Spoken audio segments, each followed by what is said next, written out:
आज के झारखंड राज्य खाद्य आयोग के अध्यक्ष महोदय के अध्यक्षता में कोडरमा जिला का भ्रमण कार्यक्रम के दौरान मुखिया से संवाद कार्यक्रम में उपस्थित हमारे परम आदरणीय अध्यक्ष महोदय, सदस्यता मैडम, बाकी हमारे कर्मचारी और सभी सम्मानित जनप्रतिनिधि, मुखियागण, सभी का मैं हार्दिक अभिनंदन करता हूं।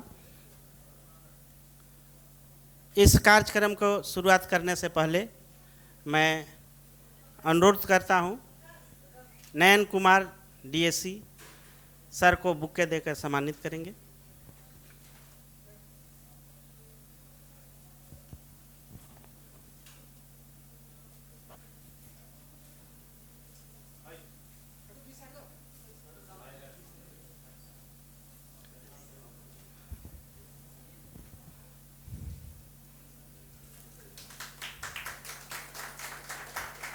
डॉक्टर भारती सिन्हा से मैं अनुरोध करता हूं कि मैडम को बुके देकर सम्मानित करेंगे।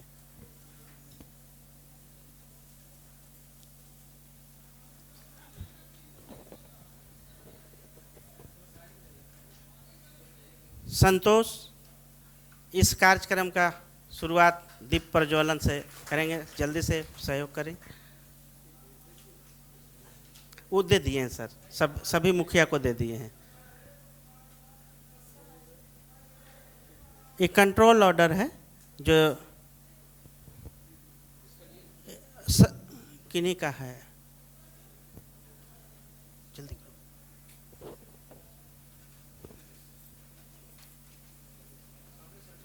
हाँ, सामने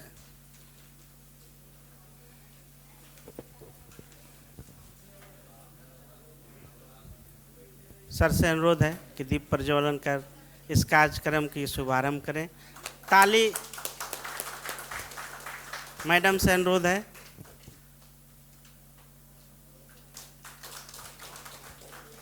बाकी हमारे जो जनप्रतिनिधि हैं इधर आ जाएं, कुछ लोग आगे से आ जाएं।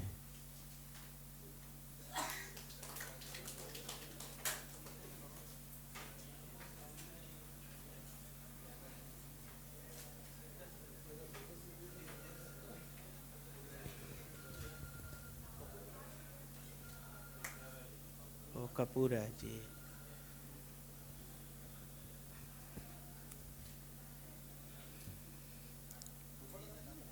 कपूर में लगाइए। हाँ, ऊपर में रखा हुआ है। ऊपर कपूर है, उसमें लगा लीजिए।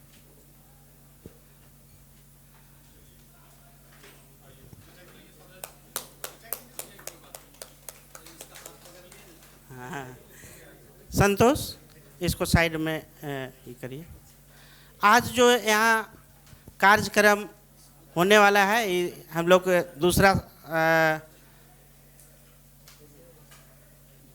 दूसरा कार्यक्रम है। सुबह में जनता के साथ जन सुनवाई कार्यक्रम सर के अध्यक्षता में हो चुकी है।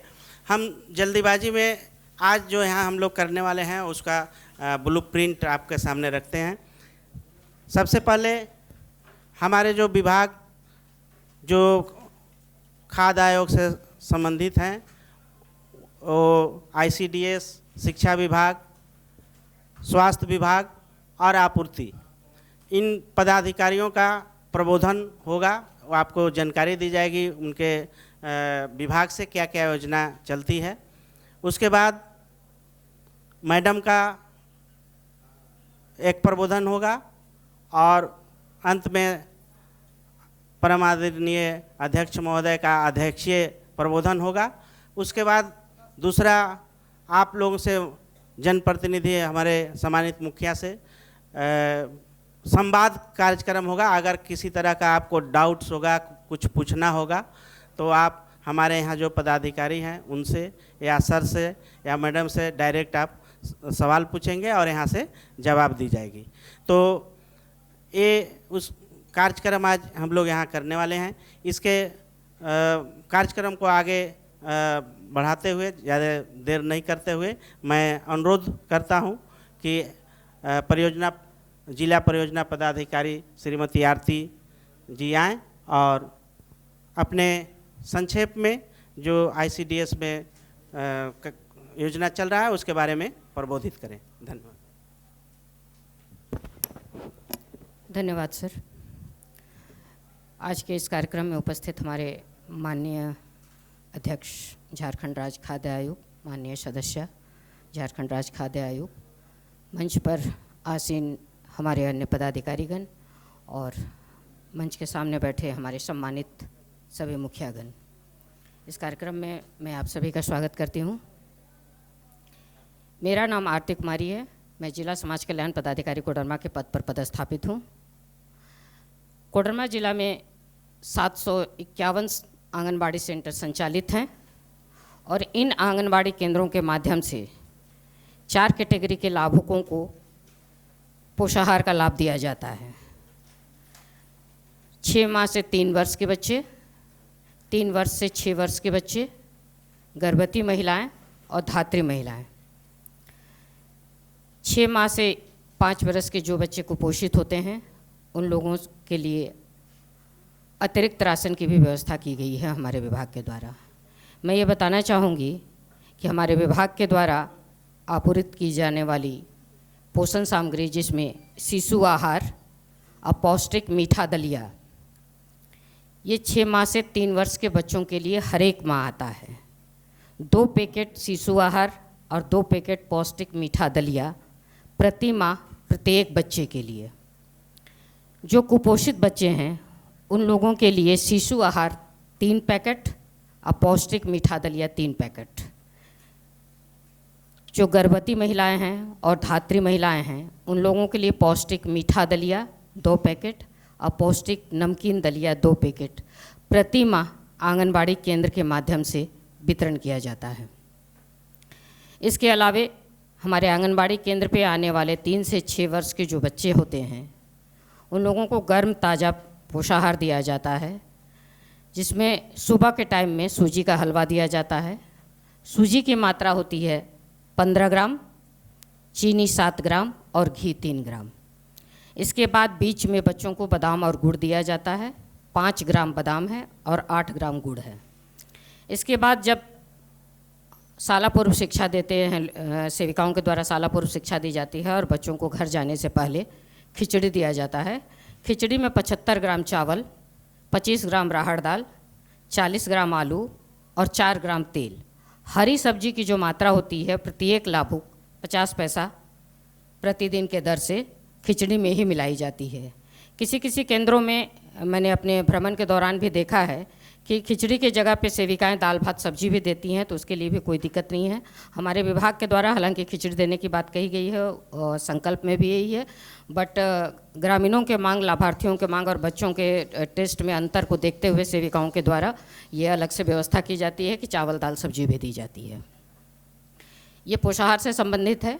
इसके अलावा हमारे विभाग से जो केंद्र सरकार से संचालित है एक प्रधानमंत्री मातृ वंदना योजना, इसके बारे में मैं बताना चाहूँगी कि जो भी महिलाएं प्रथम बार गर्भवती होती हैं वो आंगनबाड़ी केंद्र पर रजिस्ट्रेशन करा लें। रजिस्ट्रेशन के वक्त उनके खाते में डीबीटी के माध्यम से केंद्र सरकार से 1000 रुपये आएगा।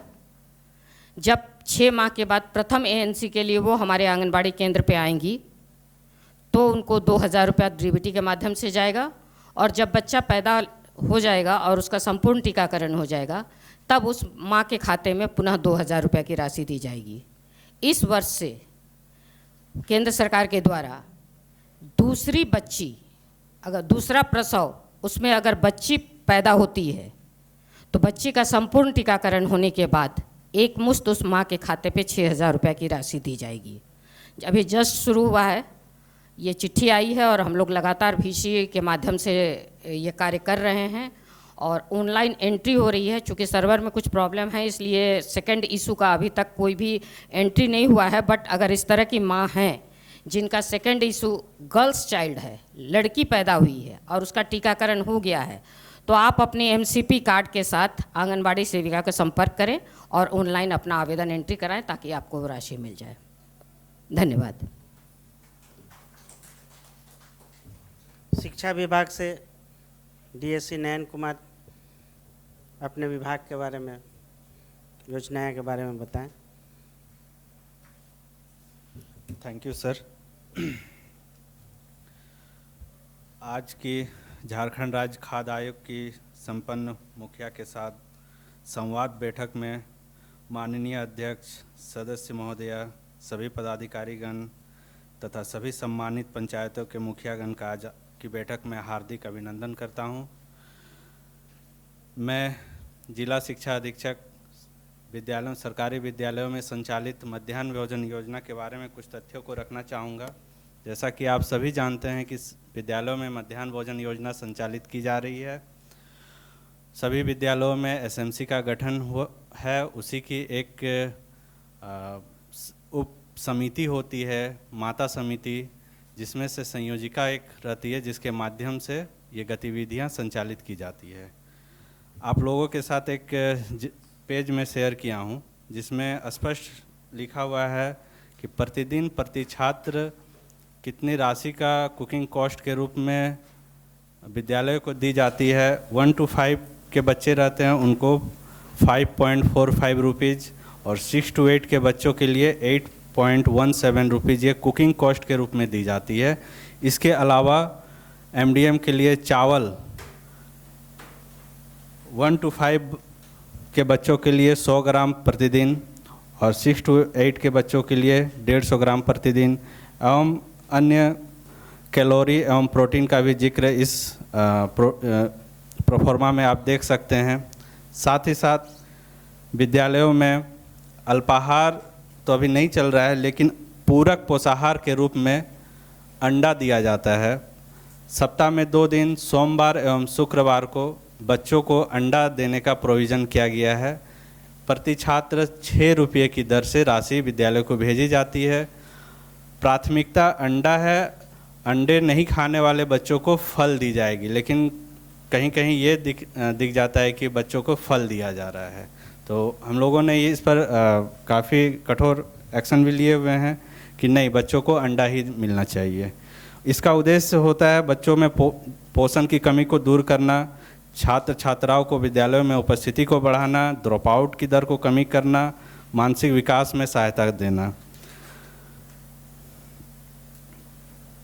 साथ ही साथ आप पेज के बैक साइड में आप देख सकते हैं, विभाग के द्वारा मेनू का उल्लेख किया गया है। प्रतिदिन विद्यालयों में किस प्रकार की खाना का बनना है, क्या खाना रहेगा, सभी मेनू में उल्लेख है। इसी के आधार पर विद्यालयों में एमडीएम चलाना है।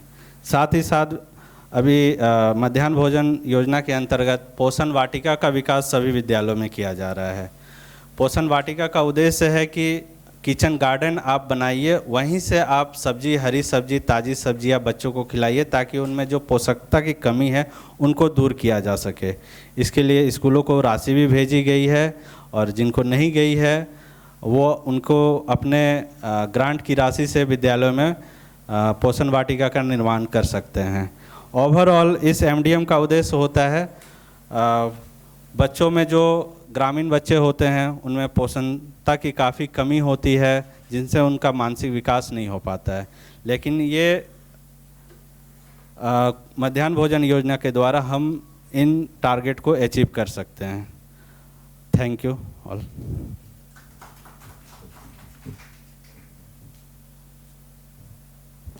डॉक्टर भारती मैडम आएंगी और एमटीसी के बारे में बताएंगी।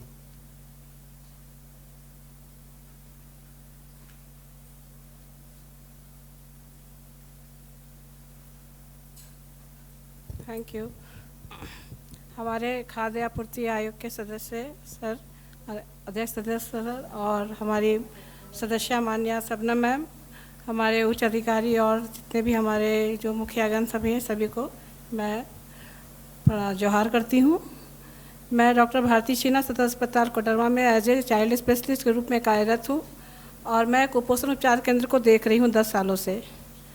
तो कुपोषण हमारे झारखंड का एक बहुत गंभीर समस्या है, जो बचपन को ही शुरुआत में पनपने नहीं दे रहा है।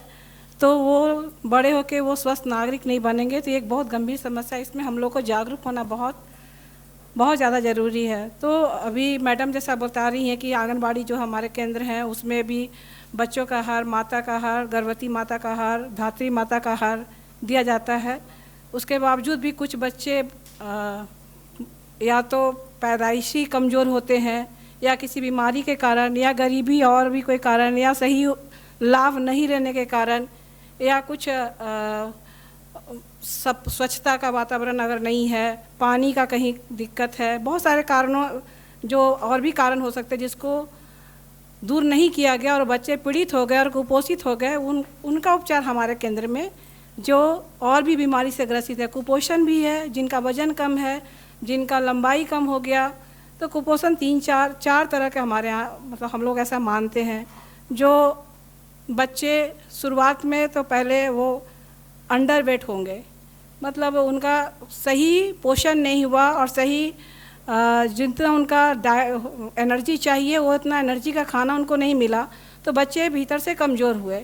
उसके बाद उनका वही चीज़ और बढ़ा तो बच्चे का लंबाई कम हुआ तो स्टंटेड ग्रोथ में आया, उसको स्टंटेड या बौनापन कहते हैं। उसके बाद उनका और भी जब वो भीषण रूप लिया तो बच्चे का मसल और जो जितना प्रोटीन है वो उनका शरीर का यूज होता है उनका बाकी का कार्य में, तो उनको अगर उस समय भी अगर हम लोग समुचित इलाज नहीं कर पाए तो बच्चे का वेस्टिंग शुरू हो जाता है। बच्चे का गाल, जितना भी बाँह है या कमर है या जो जांघ है, सभी पतले हो जाते हैं। ऐसा बच्चा आप लोग देखे होंगे या देखते होंगे अपने जगहों में। उसके बाद अगर उस समय भी अगर हम लोग हमारे हॉस्पिटल में भर्ती करने की आवश्यकता बहुत ज़रूरी है।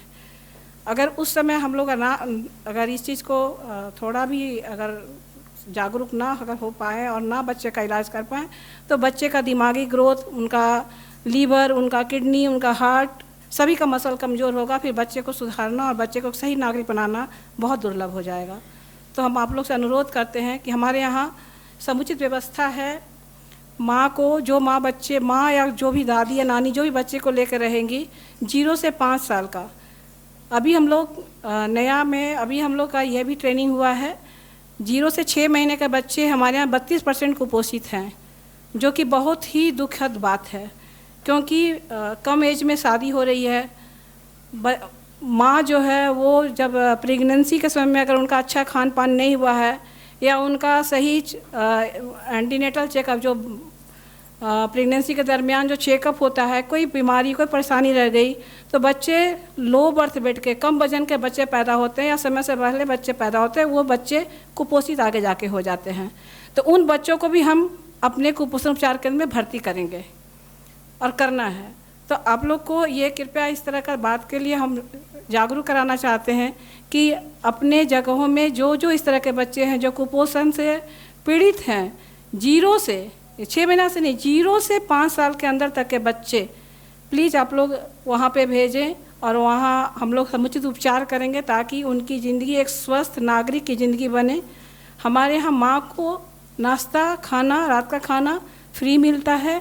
बच्चे का समुचित पूरा इलाज, जांच फ्री ऑफ कॉस्ट होता है और बच्चे का जितना चिकित्सीय जांच है, जितने तरह की दवाएं चलती है, जो अनिवार्य दवाएं हैं, वो सारी दवाएं हमारे यहाँ उपलब्ध हैं। और बच्चे का खाना करीब 14-15 दिन एवरेज स्टे होता है बच्चे को 15% पर ग्राम पर केजी वेट गेन करने में, तभी हम लोग बच्चे को छोड़ते हैं। तो इसमें एवरेज 15 से 16 दिन, 14 से 16 दिन लगता है।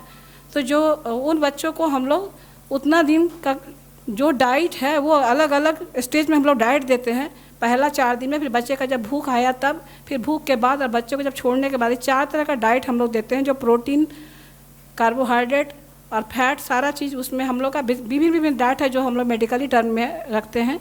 तो वो डाइट हम लोग उस बच्चे को उपलब्ध कराते हैं। उनका 3 बार चिकित्सीय जांच करवाते हैं, सारा फ्री ऑफ कॉस्ट होता है। माँ को तीनों टाइप का खाना और माँ को जब माँ या कोई बच्चे को जो लेकर रह रही है उनको 130 रुपये वेजेज के रूप में हम लोग डेली वेजेज के रूप में दे रहे हैं।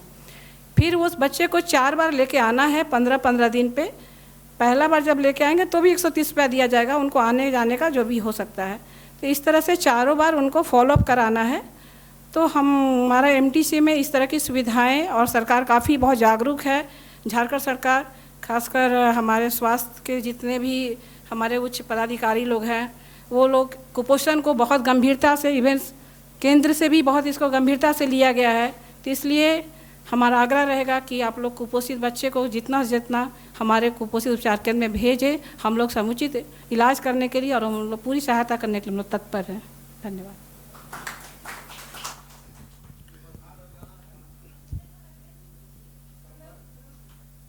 धन्यवाद मैडम। जो आप बात यहाँ बताए हैं, मुझे लगता है कि अगर उसका कुछ बुकलेट टाइप का अगर हमारे जनप्रतिनिधि को मिले तो वो ज़्यादा फायदा होगा। और अभी सर सुबह में जब जन सुनवाई में समीक्षा कर रहे थे तो बच्चे हॉस्पिटल नहीं आ रहे हैं, गार्जियन नहीं रख पा रहे हैं उनको, इस तरह की समस्या।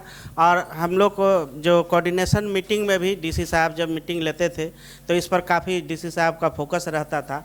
और होता था कि आते हैं आंगनबाड़ी सेविका लोग, बहुत उन लोग को प्रेरित करके लाती है और एक आध दिन बाद या फिर हॉस्पिटल में एडमिट होने से पहले ही लोग भाग जाते हैं। तो इसमें आपका जो उत्तरदायित्व है, जनप्रतिनिधियों का उत्तरदायित्व इसमें बहुत बढ़ जाता है कि अगर आपके आसपास कोई बच्चा कुपोषित है तो उनको आप प्रेरित करें कि नहीं, अगर आप करते हैं तो बच्चा का भविष्य खराब हो सकता है। इस तरह से आपका समझाना और एक पदाधिकारी का समझाना दोनों में बहुत फ़र्क होता है। तो इसलिए आपका उत्तरदायित्व तो बढ़ जाता है। तो इसकी जानकारी रखना और लोगों को प्रेरित करना आप सबों का उत्तरदायित्व तो है। आप जनप्रतिनिधि हैं, आपका बात पदाधिकारियों से ज़्यादा माना जाता है। तो अब मैं अपने विभाग के हाँ, ये मैं बताना चाह रही हूँ कि ये हमारे कोडरमा ज़िले में 3 MTC सेंटर हैं।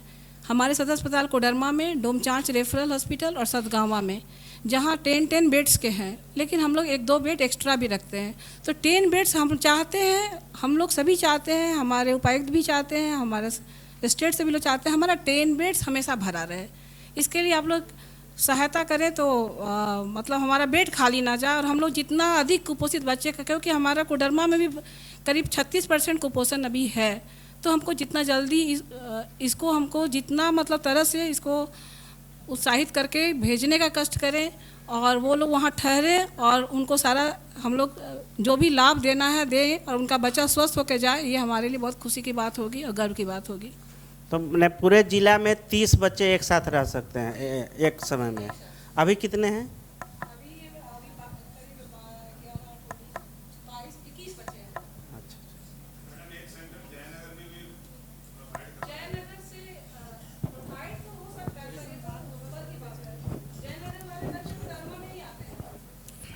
अभी जब संवाद होगा तो अपनी बात रखिएगा, ऐसे पूरी प्रक्रिया पूरी होने दीजिए फिर अपनी बात रखिएगा। हाँ, हो सकता है कि तो मैं जिला आपूर्ति पदाधिकारी प्रमोद राम, ऐसे तो मेरा ट्रांसफ़र हो गया है लेकिन सर का कार्यक्रम था तो आज मुझे एक दिन और कोडरमा में सेवा देने का अवसर मिला है। इसके लिए सर का कार्यक्रम और सर को धन्यवाद। जो आवश्यक वस्तु अधिनियम 1955 के अधिनियम 10 की धारा 3 उपभोक्ता मामले, खाद्य एवं सार्वजनिक वितरण मंत्रालय, भारत सरकार के पत्र संख्या GSR 213 दिनांक 20/3/2015 द्वारा जारी सार्वजनिक वितरण प्रणाली आदेश 2015 की कंडिका 9 द्वारा प्रदत्त शक्तियों का प्रयोग करते हुए हमारे झारखंड के तत्कालीन मुहिम राज्यपाल के द्वारा राज्य में उचित मूल्य की दुकानों से संबंधित अनुज्ञप्ति जारी और निलंबन रद्द करने संबंधी जो कानून पारित हुआ, उसके तहत जो हमारा नियंत्रण आदेश अभी लेटेस्ट हुआ है 2022 नियंत्रण आदेश के तहत हमारा जन वितरण प्रणाली के दुकान चलती है। आपूर्ति विभाग से NFSA के तहत 3 तरह का उसको कहेंगे राशन कार्ड है। एक है गुलाबी कार्ड जिसको कहते हैं PHH पूर्व विकता गृहस्थ पात्र परिवार,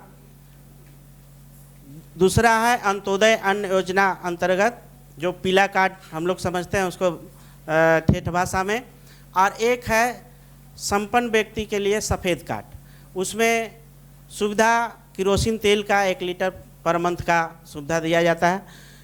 पीएच कार्ड में प्रत्येक यूनिट, एक परिवार में यदि 5 सदस्य हैं तो प्रत्येक सदस्य के लिए 5 केजी चावल और गेहूं मिला करके दिया जाता है। उपलब्धता के आधार पर उसमें कम बेसी होता रहा है। पहले मिलता था 2 केजी गेहूं, 3 केजी चावल, अभी गेहूं का कमी हो गया है तो 1 केजी गेहूं और 4 केजी चावल दिया जा रहा है। अंत्योदय पीला कार्ड में 35 केजी दिया जाता है, उसमें यूनिट नहीं है, एक भी व्यक्ति है तब भी उतना ही मिलेगा, और 5 व्यक्ति हैं 6 व्यक्ति हैं तभी उसमें 35 केजी मिलता है, जिसमें 28 केजी चावल और 7 केजी गेहूं मिलता है। इसके अतिरिक्त उसमें AY कार्ड में एक अलग से जो पीला कार्ड है उसमें एक सुविधा अधिक है, चीनी प्रत्येक महीना उसको 1 केजी मिलना है, और बाकी ये दोनों कार्ड में बाकी सुविधा जो है नमक 1 केजी पर मंथ, किरोसिन तेल 1 लीटर पर कार्ड, ये सुविधा मिलता है। और इसके अतिरिक्त जो है NFSA के अंदर भारत सरकार की योजनाएं हैं, और इसके बाद भी जो स्टेट गवर्नमेंट का है, स्टेट गवर्नमेंट में ग्रीन राशन कार्ड बना है, और बाकी जो पीएच कार्ड और AY कार्ड जो है वो बंद कर दिया गया है। जैसे जैसे खाली होता है ये ग्रीन कार्ड जो बन रहे हैं उन्हीं से वो खाली होने के बाद जो पहले बने हैं वो कन्वर्ट होकर के पीएच बन रहे हैं। जो अंत्योदय कार्ड है, जो 35 किलो का जो योजना चल रही है, उसको भारत सरकार द्वारा बंद कर दिया गया है, लेकिन अपवाद में जो PVTG हैं, आदिम जनजाति हैं, उनका केवल अभी बन रहा है। तो PVTG में जो लोग हैं उनका केवल बन रहा है, और बाकी किसी भी वर्ग के लिए वो AY कार्ड बंद कर दिया गया है। इसके अतिरिक्त आपूर्ति विभाग से हमारा योजना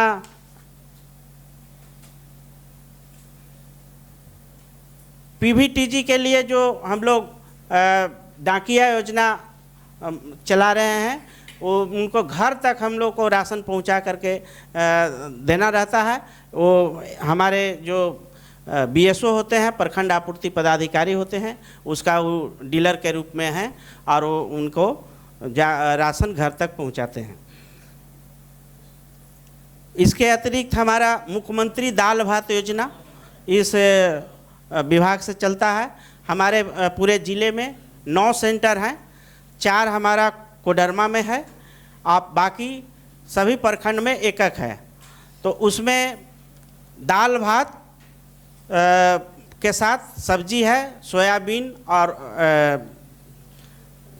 चना का सब्जी और दिया जाता है, जिसमें दाल भात योजना को 5 रुपया में एक व्यक्ति का खाना मिलता है।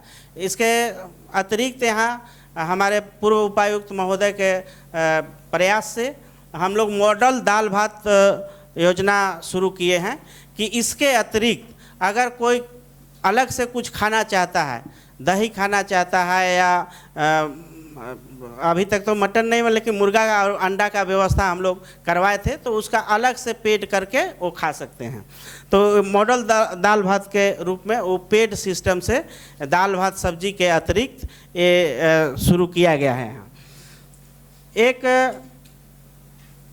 और NFSA के अतिरिक्त ये स्टेट, हालांकि स्टेट गवर्नमेंट का है, सोना सोबरन धोती साड़ी योजना, जो एक कार्ड पर एक साड़ी और एक धोती या एक लुंगी में से कोई एक, वो प्रत्येक 6 महीना पर इसको देने का प्रावधान है, और इसको हम लोग अभी वितरण कर रहे हैं, फिर अगला 6 माही के लिए आने वाला है। एक इसके अतिरिक्त है CM सपोर्ट पेट्रोल सब्सिडी योजना।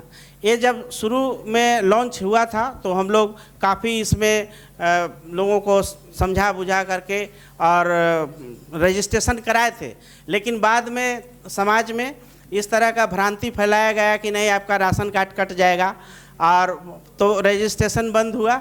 लेकिन अभी भी हमारे पास रजिस्ट्रेशन बहुत हैं, लेकिन उसमें दूसरा महीना में लेने के लिए एक बार उनको ऐप में जा कर के यस करना पड़ता है कि हाँ हमने पिछले महीना पेट्रोल सब्सिडी का यूज किया है, उपयोग किया है।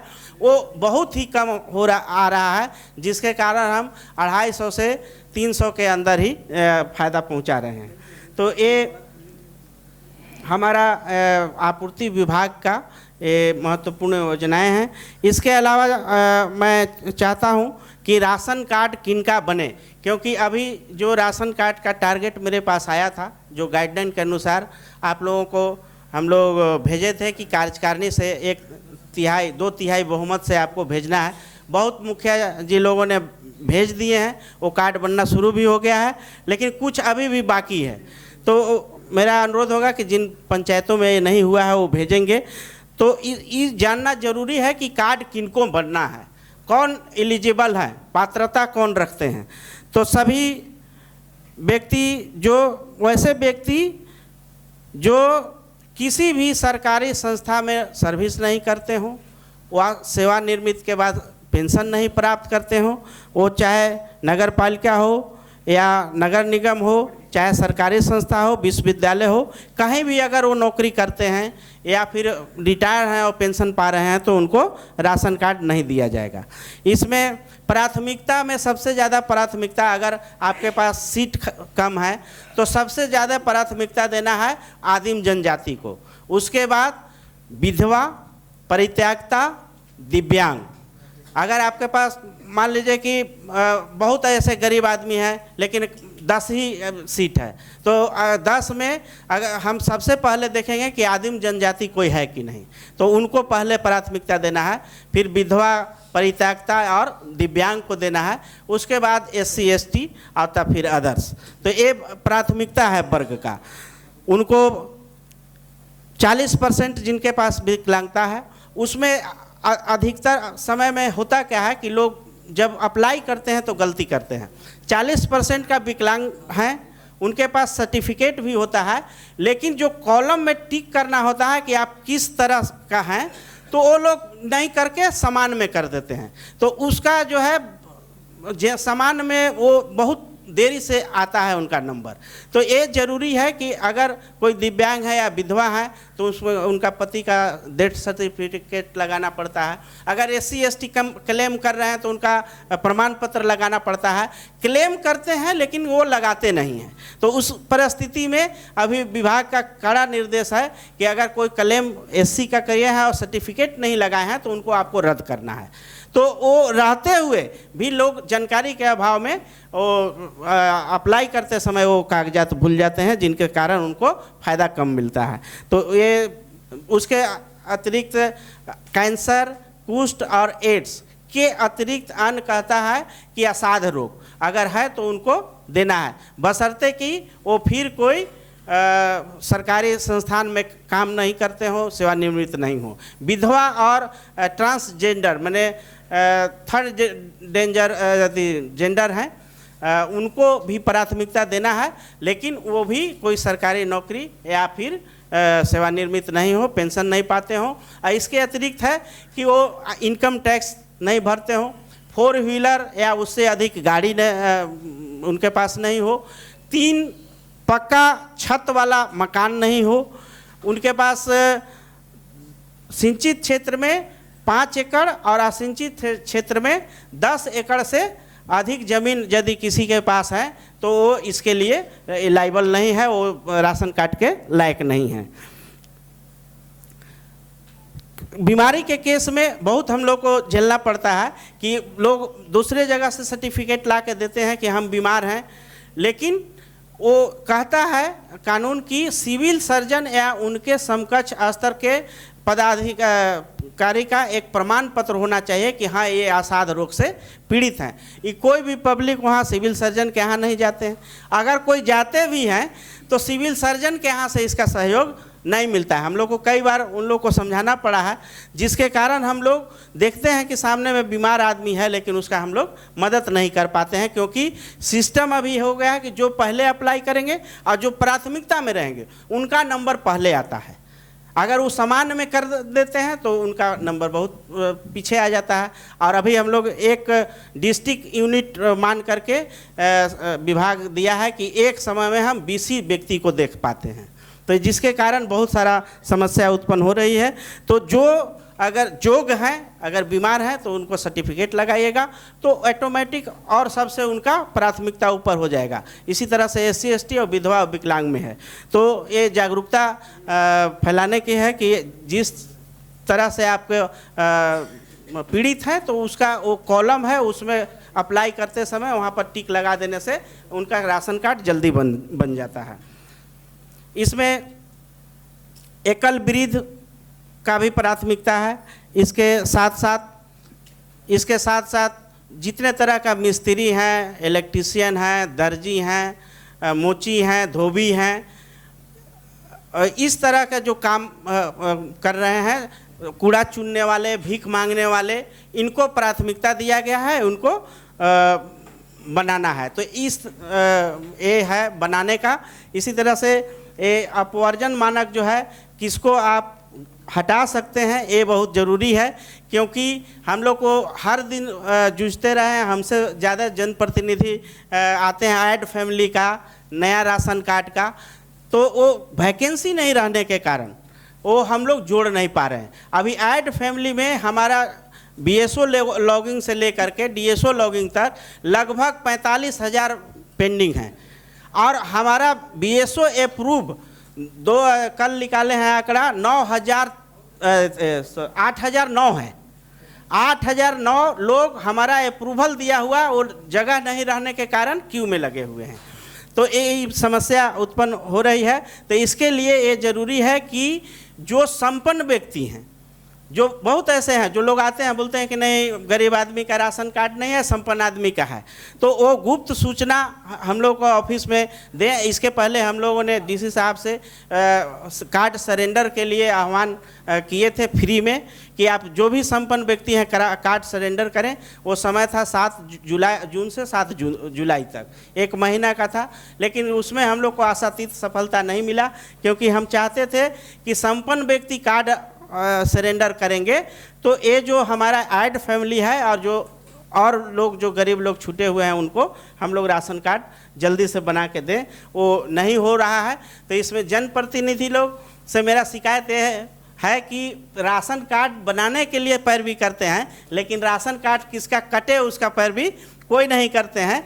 तो वो हम समझते हैं आपकी बात को, आप उसको गुप्त सूचना दे दीजिए ताकि हम लोग उसको टीम भेज करके जांच करा करके और उनको पनिश भी करते हैं। हम लोग 100 से अधिक आदमी को इसमें पनिश किए हैं, उनको राशन कार्ड से सरेंडर करते हुए वो जो लिए थे उनका पैसा वसूल किए हैं, और बहुत आदमी पर अभी भी चल रहा है। उसको यहाँ हमारे ऑफिस का नोटिस से उन्होंने नहीं दिया, तो नीलाम पत्र पदाधिकारी के यहाँ सर्टिफिकेट केस करके उनको वसूली हम लोग कार्रवाई किए हैं, ताकि लोग संपन्न व्यक्ति हैं वो सरेंडर करें और उसके बाद हम गरीब आदमी को दे सकें। तो इस तरह का कार्यक्रम है जिसमें जनप्रतिनिधियों का भागीदारी जरूरी है। इसके अतिरिक्त आपको खाद्य सुरक्षा अधिनियम 2013 के तहत जनप्रतिनिधियों का निगरानी करने का, जन वितरण प्रणाली को निगरानी करने का आपके पास अधिकार है। वो ये जिला स्टेट स्तर से सतर्कता समिति, एक स्टेट स्तर पर, फिर जिला स्तर पर, फिर प्रखंड स्तर पर, फिर पंचायत स्तर पर, और उसके बाद फिर आ जाता है दुकान स्तर पर भी ये सतर्कता समिति का निगरानी अनुश्रवण करने का वो जनप्रतिनिधियों का अधिकार है।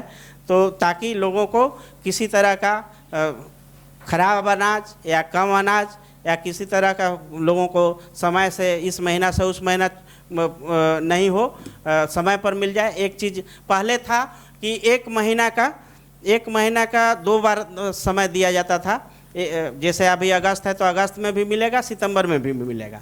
अब हो गया है कि आपको 1 महीना अगस्त है तो अगस्त तो के लास्ट डे तक ही आपको मिलेगा, फिर आप अगर नहीं उठाते हैं तो लैप्स कर जाएगा। तो इस तरह का कार्यक्रम चलाया जा रहा है आपूर्ति विभाग से। बहुत समय हो गया, मैं माफ़ी चाहता हूं सर से। मैं अनुरोध करता हूं मैडम शबनम मैडम से कि आएँ और लोगों को प्रबोधित करें। धन्यवाद।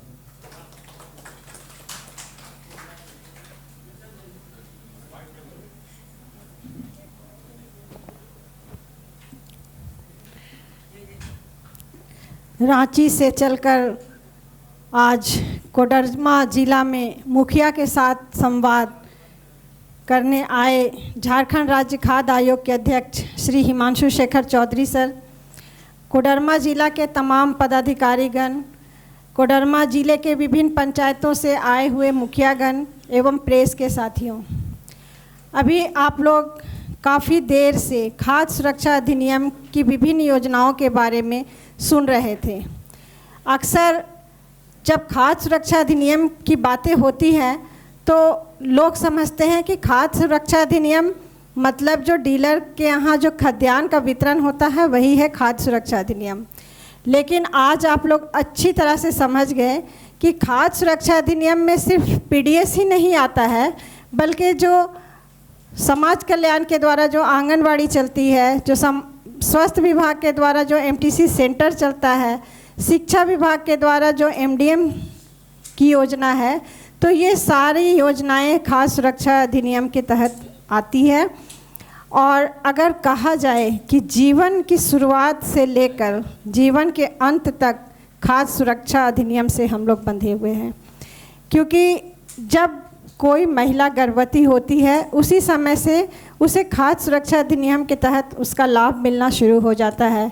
क्योंकि जैसे वो अपना रजिस्ट्रेशन कराती है, गर्भधारण करती है और रजिस्ट्रेशन कराती है, तो आंगनबाड़ी के द्वारा किस किस तरह से उसे पौष्टिक आहार मिले, उसका सही पोषण उसकी माँ को मिले ताकि बच्चा स्वस्थ हो, उसी समय से शुरू हो जाती है।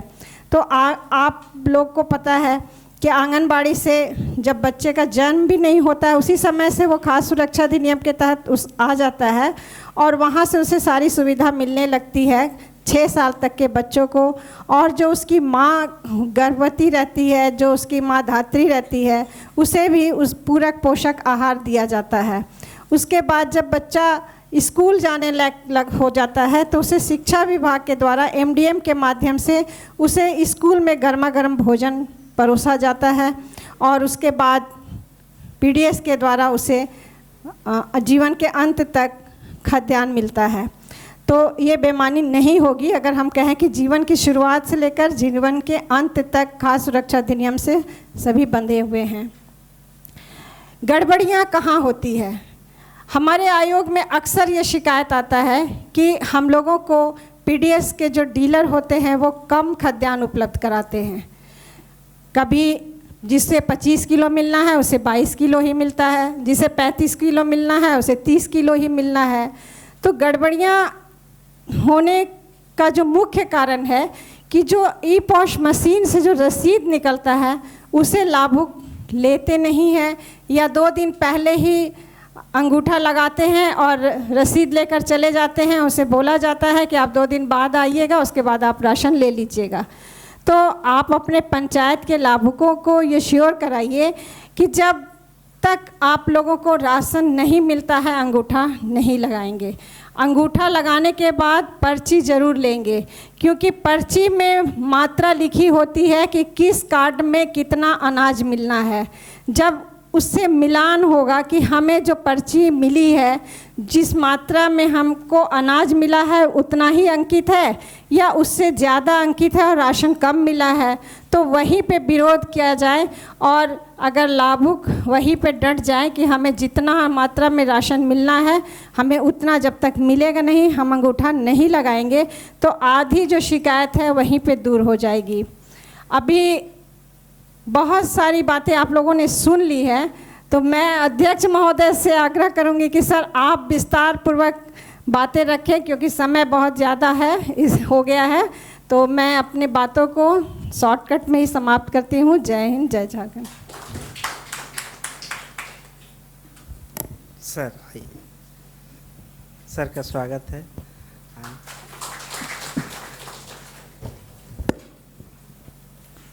धन्यवाद, सबको जोहार।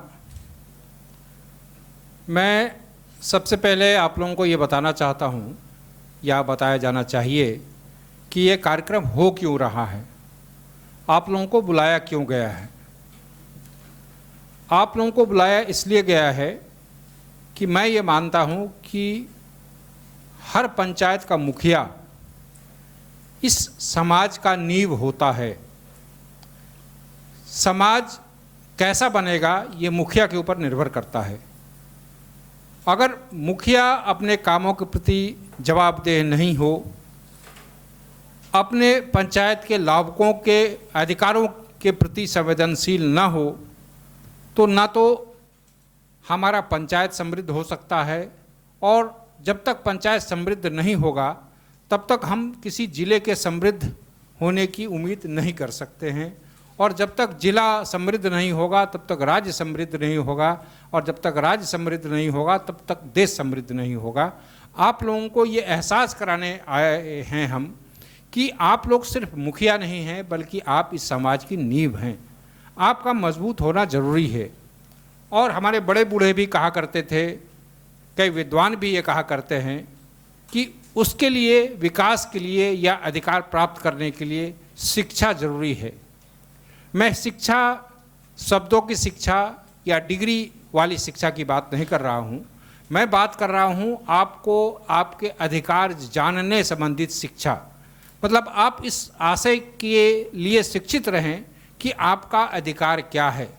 और जब हम आपको आपका अधिकार की बात करते हैं तो हम सिर्फ आपकी बात नहीं कर रहे हैं, आप एक पंचायत का प्रतिनिधित्व कर रहे हैं। तो आपको जो जानकारी मिलती है, ये आपसे अपेक्षा रहती है, आपसे ये उम्मीद रहता है कि आप उस जानकारी को अपने पंचायत के हर व्यक्ति तक पहुंचाएं। अभी तमाम अधिकारियों ने अपनी बात रखी। इस कार्यक्रम की रूपरेखा बनाने का उद्देश्य ये है कि अधिकारी आप लोगों को ये बताएं कि कौन कौन सी योजनाएं चलती हैं, ताकि योजनाओं के बारे में आपको जानकारी रहे। और खाद्य आयोग के जाने के बाद अगर उन योजनाओं में कोई कमी दिखे तो आप उन्हीं अधिकारी से, जिन अधिकारियों ने आज आपको कार्यक्रम की जानकारी दी, उन अधिकारियों से आप ये पूछें कि सर या मैडम, आपने तो कहा था कि ये लाभ मिलता है लेकिन नहीं मिल रहा है, क्यों नहीं मिल रहा है। आपको ये जानकारी आज इसलिए दी जा रही है ताकि आप उन अधिकारियों से वो अधिकार मांगें जिस योजनाओं के बारे में आज जानकारी दी गई है।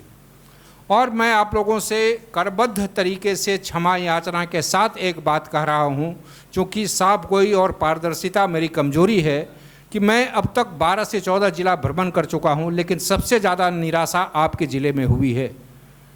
आज सुबह जब जनसुनवाई कर रहा था तो एक भी शिकायतकर्ता नहीं आया। मैं ये मानने को तैयार नहीं हूँ कि इस ज़िले में शिकायत नहीं है। मैं ये मानने को तैयार नहीं हूँ कि खाद्य सुरक्षा अधिनियम की सारी योजनाएं यहाँ सफल तरीके से लागू हो रही हैं। ये मैं मानता हूँ कि गड़बड़ियाँ हो रही हैं, लेकिन ये दुख का विषय है कि लोगों में जागरूकता नहीं है, वो अपने अधिकारों के प्रति गंभीर नहीं है, वो अपना अधिकार लेने के लिए लड़ने को तैयार नहीं है। और वही चीज़ जो सुबह देखा वही चीज़ यहाँ देख रहा हूँ कि आधे से भी कम मुखिया आज के कार्यक्रम में आए हैं, जो ये दर्शाता है। और मैं ये उम्मीद कर रहा हूँ कि आप लोग आए हैं तो स्वाभाविक है और सभी मुखिया को जानकारी दी गई होगी। देखिए, ये ऐसे कार्यक्रम सिर्फ आपकी भीड़ जमा करने के लिए नहीं होते हैं। खासकर खाद्य आयोग ये कार्यक्रम आपको मजबूत करने के लिए कर रहा है। आप मजबूत तब होंगे जब आप जानकारी के शस्त्रों से लैस होंगे। आज के तारीख में, पहले के ज़माने में हम हथियारों से लड़ते थे, आजकल हम जानकारियों से लड़ते हैं। हमारे पास जितनी जानकारी होगी उतना हम कम शोषण के शिकार होंगे। इसलिए ये कार्यक्रम इसी उद्देश्य से रखा गया है। और आयोग की तरफ से जो किट दिया गया है उसमें सारी खाद्य सुरक्षा अधिनियम की योजनाओं की बारीकी से विवरणी दी गई है, पूरा डिटेल बताया गया है। उसमें आपको एक व्हाट्सएप नंबर भी दिया गया है, वो आपको सिर्फ आपकी जानकारी के लिए नहीं दिया गया है, वो इसलिए दिया गया है कि आपके माध्यम से आपके पंचायत के हर उन लाभुक तक वो व्हाट्सएप पर पहुँचे जिसको खाद्य सुरक्षा अधिनियम की योजनाओं में कोई शिकायत है या उनको अधिकार नहीं मिल रहा है। अभी डीएसओ साहब ने विस्तार से खाद्य आपूर्ति विभाग से संबंधित योजनाओं के बारे में बताया। इसमें दो चीज़ें मैं जोड़ना चाहूँगा।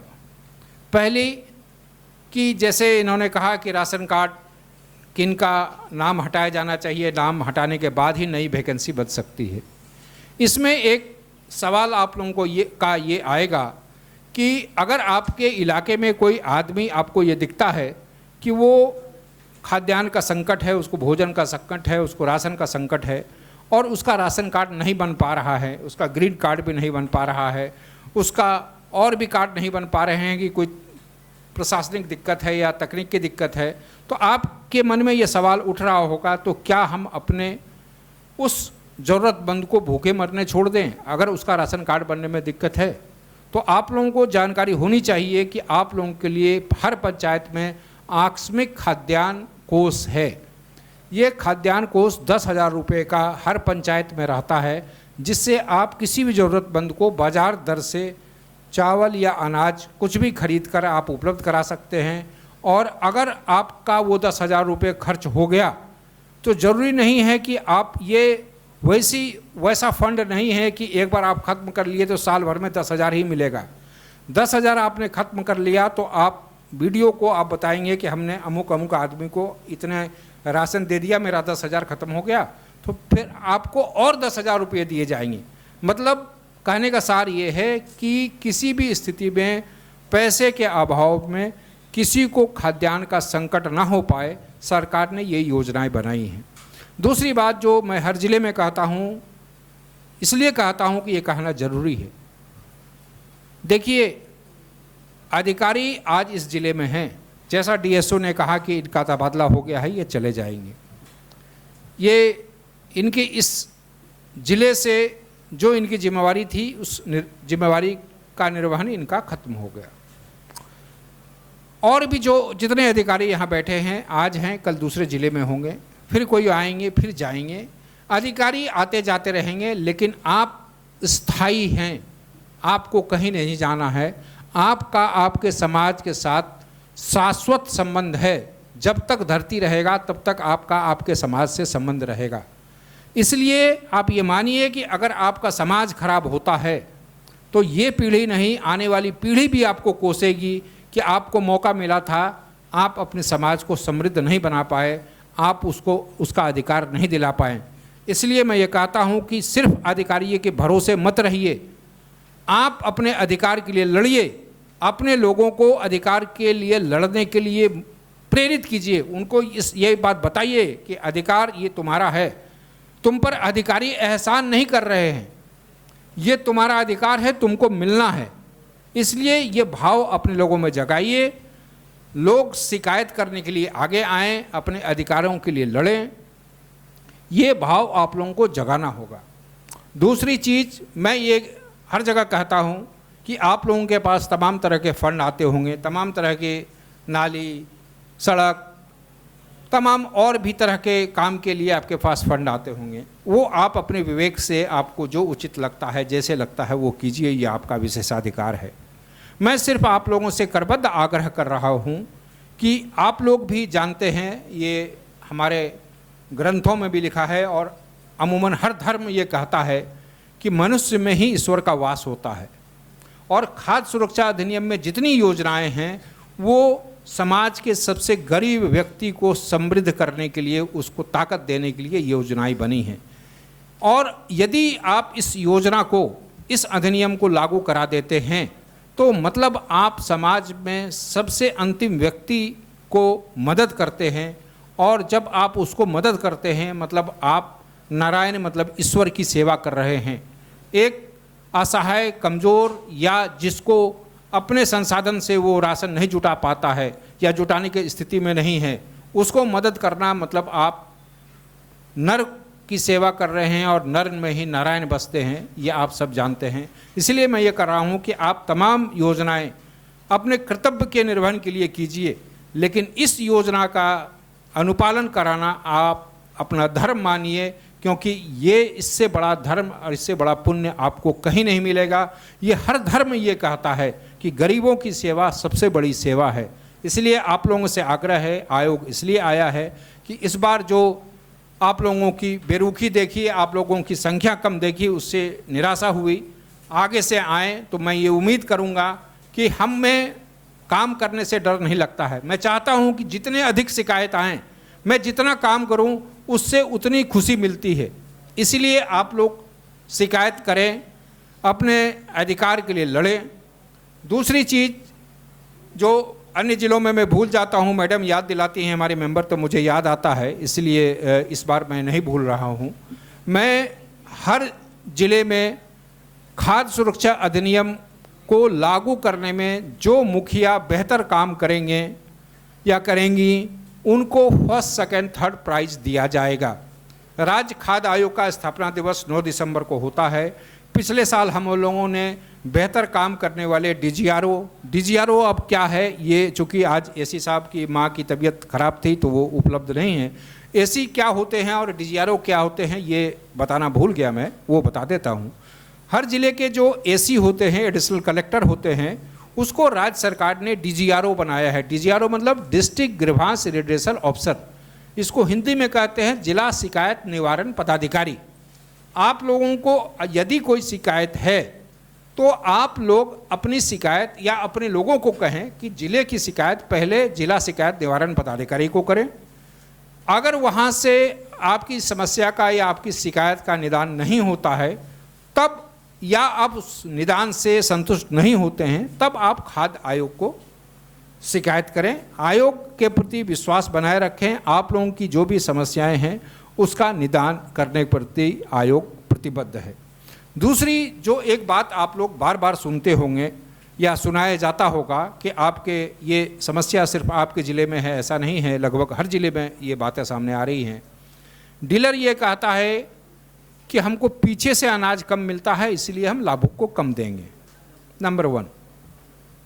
दूसरा तर्क वो ये देता है कि हमको जो सरकार कमीशन दे रही है उससे मेरा पेट नहीं भरता है, तो हम कहाँ से अपना परिवार चलाएंगे, हम तो राशन कम देंगे।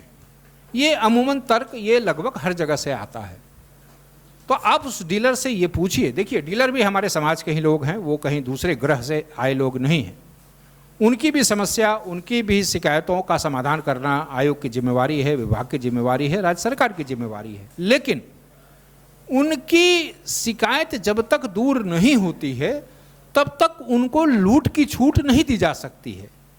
उस डीलर से आप ये पूछिए, जो ये डीलर ये 2 तर्क के अलावा और भी कई तर्क देता है, उस डीलर से ये पूछिए कि डीलरी देने के लिए क्या सरकार तुम्हारे घर आई थी या तुम सरकार के पास गए थे? तुम सरकार के पास गए थे ना, तो तुम सरकार पर कोई एहसान नहीं कर रहे हो। दूसरी कि अगर वो ये कहे कि नहीं हमको नुकसान हो रहा है, इसमें हमको नहीं पोसाता है, मेरा परिवार नहीं पाला जा सकता है, तो हम लोगों की कटौती करेंगे। ये उसी तरीके से हो गया कि अगर कोई व्यक्ति कोई व्यापार कर रहा है या व्यवसाय कर रहा है, उसको उस व्यवसाय में नुकसान हो रहा है, तो वो उस नुकसान की भरपाई के लिए दूसरों की पॉकेटमारी करने की छूट नहीं दी जा सकती है। अरे भाई आपको नुकसान हो रहा है आपके व्यवसाय में, अपना व्यवसाय बंद कर दीजिए। व्यवसाय में नुकसान हो रहा है तो हम आपको क्या कहेंगे, दूसरे की पॉकेटमारी कर लीजिए। तो ये इसकी छूट नहीं दी जा सकती है। उनकी शिकायत, उनकी जो समस्याएं हैं उस पर भी सरकार गंभीरता से विचार कर रही है। उनको भी कैसे उतनी राशि मिले कि उनका भी भरण पोषण हो जाए, सरकार उसके प्रति भी गंभीर है। सरकार, विभागीय मंत्री भी उस पर प्रयास कर रहे हैं कि इस पूरी समस्या का निदान कैसे हो। इस आशय की कई अखबारों में खबर भी छपी है, ये अलग विषय है। दूसरी चीज़, ये शिकायत हर ज़िले से आती है कि रसीद नहीं देता है। दूसरी शिकायत ये आती है कि ई-पॉस मशीन काम नहीं कर रहा है, नेटवर्क नहीं है। ये मैंने हर ज़िले में के उपायुक्त को कहा है, इस ज़िले के उपायुक्त को भी चिट्ठी लिखूंगा कि किसी भी परिस्थिति में, चाहे तकनीकी कारण हो या कोई और कारण हो, किसी भी तर्क को स्वीकार नहीं किया जा सकता है और खाद्य आयोग ये स्वीकार नहीं कर सकता है कि लाभुक को राशन नहीं मिले। किस वजह से नहीं मिल रहा है, इस वजहों को दुरुस्त करना जिला प्रशासन की जिम्मेवारी है, विभाग की जिम्मेवारी है। आयोग को सिर्फ ये देखना है कि लाभुक को उसका अधिकार मिला कि नहीं मिला। दूसरी एक महत्वपूर्ण चीज़ जो मैडम ने भी एमटीसी के संदर्भ में कहा, सुबह भी जब मीटिंग हो रही थी तो सुबह भी इस बात की चर्चा हुई कि देखिए आज कुपोषण कितनी बड़ी समस्या है, कुपोषण से क्या होगा आप जानते हैं, कई पीढ़ियां बर्बाद हो जाएंगी। मैडम ने सुबह चर्चा में ये कहा कि सर हम लोग क्या कर सकते हैं, कुछ परिवार ऐसे होते हैं कि वो एमटीसी सेंटर या बच्चे का उपचार करने के लिए तैयार नहीं होते हैं, वो एमटीसी सेंटर बच्चों को भेजने के लिए तैयार नहीं हैं। कई अवसर पर मैडम ने ही सुबह मीटिंग में बताया, कई अवसर ऐसे भी आए कि अगर सरकारी पदाधिकारी उनको समझाने जाते हैं तो उनके परिवार के लोग अधिकारी को मारने के लिए दौड़ जाते हैं। तो अधिकारी, जैसा डीएसओ ने भी कहा कि अधिकारी से ज़्यादा आप प्रभावी होंगे, तो आप अपने समाज के उन लोगों को कहिए, उन लोगों के लिए उस तरह का माहौल तैयार कीजिए कि जो बच्चे कुपोषित हैं उनको वो एमटीसी सेंटर भेजें, या उनको और भी किन्हीं प्रकार से अगर आपके पंचायत भवन में ही उनका इलाज संभव है, अगर वो आने की स्थिति में नहीं है, या जो भी रास्ता निकाला जा सकता है, चूँकि आप बेहतर जान सकते हैं कि आप पंचायत के प्रतिनिधि हैं, आप अपनी पंचायत की समस्याओं को बेहतर जानते हैं, वहाँ के लिए क्या समाधान बेहतर होगा, उस बच्चे का कैसे बेहतर इलाज होगा। क्योंकि आप ये जानिए कि कुपोषण न सिर्फ आपके समाज के लिए बल्कि इस राज्य पर भी एक बहुत गंदा दाग है। इस दाग को धोने के लिए हम सबको सामूहिक प्रयास करना पड़ेगा, और ये मैं मानता हूँ कि सबसे महत्वपूर्ण कड़ी मुखिया है। आप लोग जागिए, अपने लोगों को जगाइए, उनको अधिकार दिलाइए, उसमें आयोग का जो सहयोग चाहिए, आयोग हर प्रकार का सहयोग करने के लिए तैयार है। धन्यवाद। आप लोगों का अगर किसी का सवाल हो तो सवाल पूछ सकते हैं, कोई सलाह हो तो सलाह भी दे सकते हैं। माइक, एक कॉर्डलेस माइक दे दीजिए अगर किन्हीं का सवाल हो तो।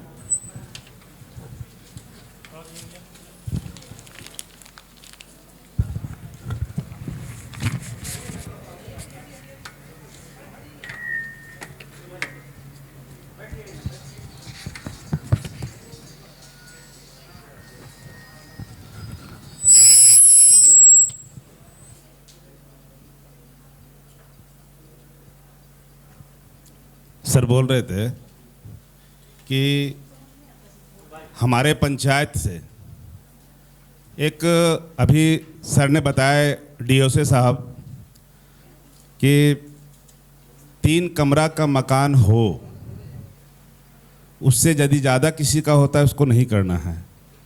हमारे पंचायत का गोदक्खर एक गांव है, पिंटू कुमार मोदी नाम है उसका, और 1 कमरा उसका अपना है, एक रसोई का छोटा सा रूम बना हुआ है, और वो आदमी लखनऊ में पान बेचता है, भाड़ा पर दुकान लेकर के पान बेचता है। 15 दिन वह रहता है, 15 दिन उसका पार्टनर रहता है। उस आदमी का जो डीलर वहाँ के थे, उनके शिकायत पर हमारे बीच में मार्केटिंग ऑफिसर पीछे बैठे हुए हैं। हम लोग उस दिन नहीं थे, संजोगवश रहते तो शायद नहीं हो पाता। उसका राशन कार्ड को काट दिया गया। निहायत ही गरीब आदमी है, और उस गरीब आदमी को आज तक, उसके बाद एमओ साहब जब रियलाइज किए, जब हमने बात रखा तो रियलाइज किए तो बोले ठीक है बना देंगे। उनका अप्लाई किए हुए 8 से 10 महीना हो गया, ऊपर हो गया होगा, आज तक उसका राशन कार्ड नहीं बना है।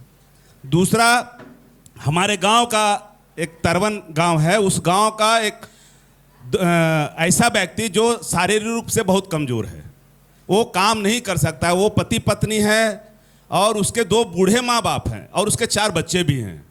उनका भी अप्लाई किया गया था, बीएसओ साहब है सो फॉरवर्ड किए डीएसओ साहब के, वहाँ से रिजेक्ट कर दिया गया। वो बहुत ही लाचार है और उसका आज तक नहीं हो पाया। तो इस तरह की समस्या जब अंदर हम लोग गए तो हम लोग को पता चला कि पैसे ले करके एमओ साहब से लेकर के जिला तक, जब तक आप पैसे नहीं देंगे तो चाहे वो गरीब हो उससे मतलब नहीं है। अमीर लोगों का लिफ्ट जिनके घर में है, उदाहरण आपको बताएंगे, जिनके घर में लिफ्ट है उन लोगों का राशन कार्ड बनाया गया, हम लोग को जानकारी नहीं है।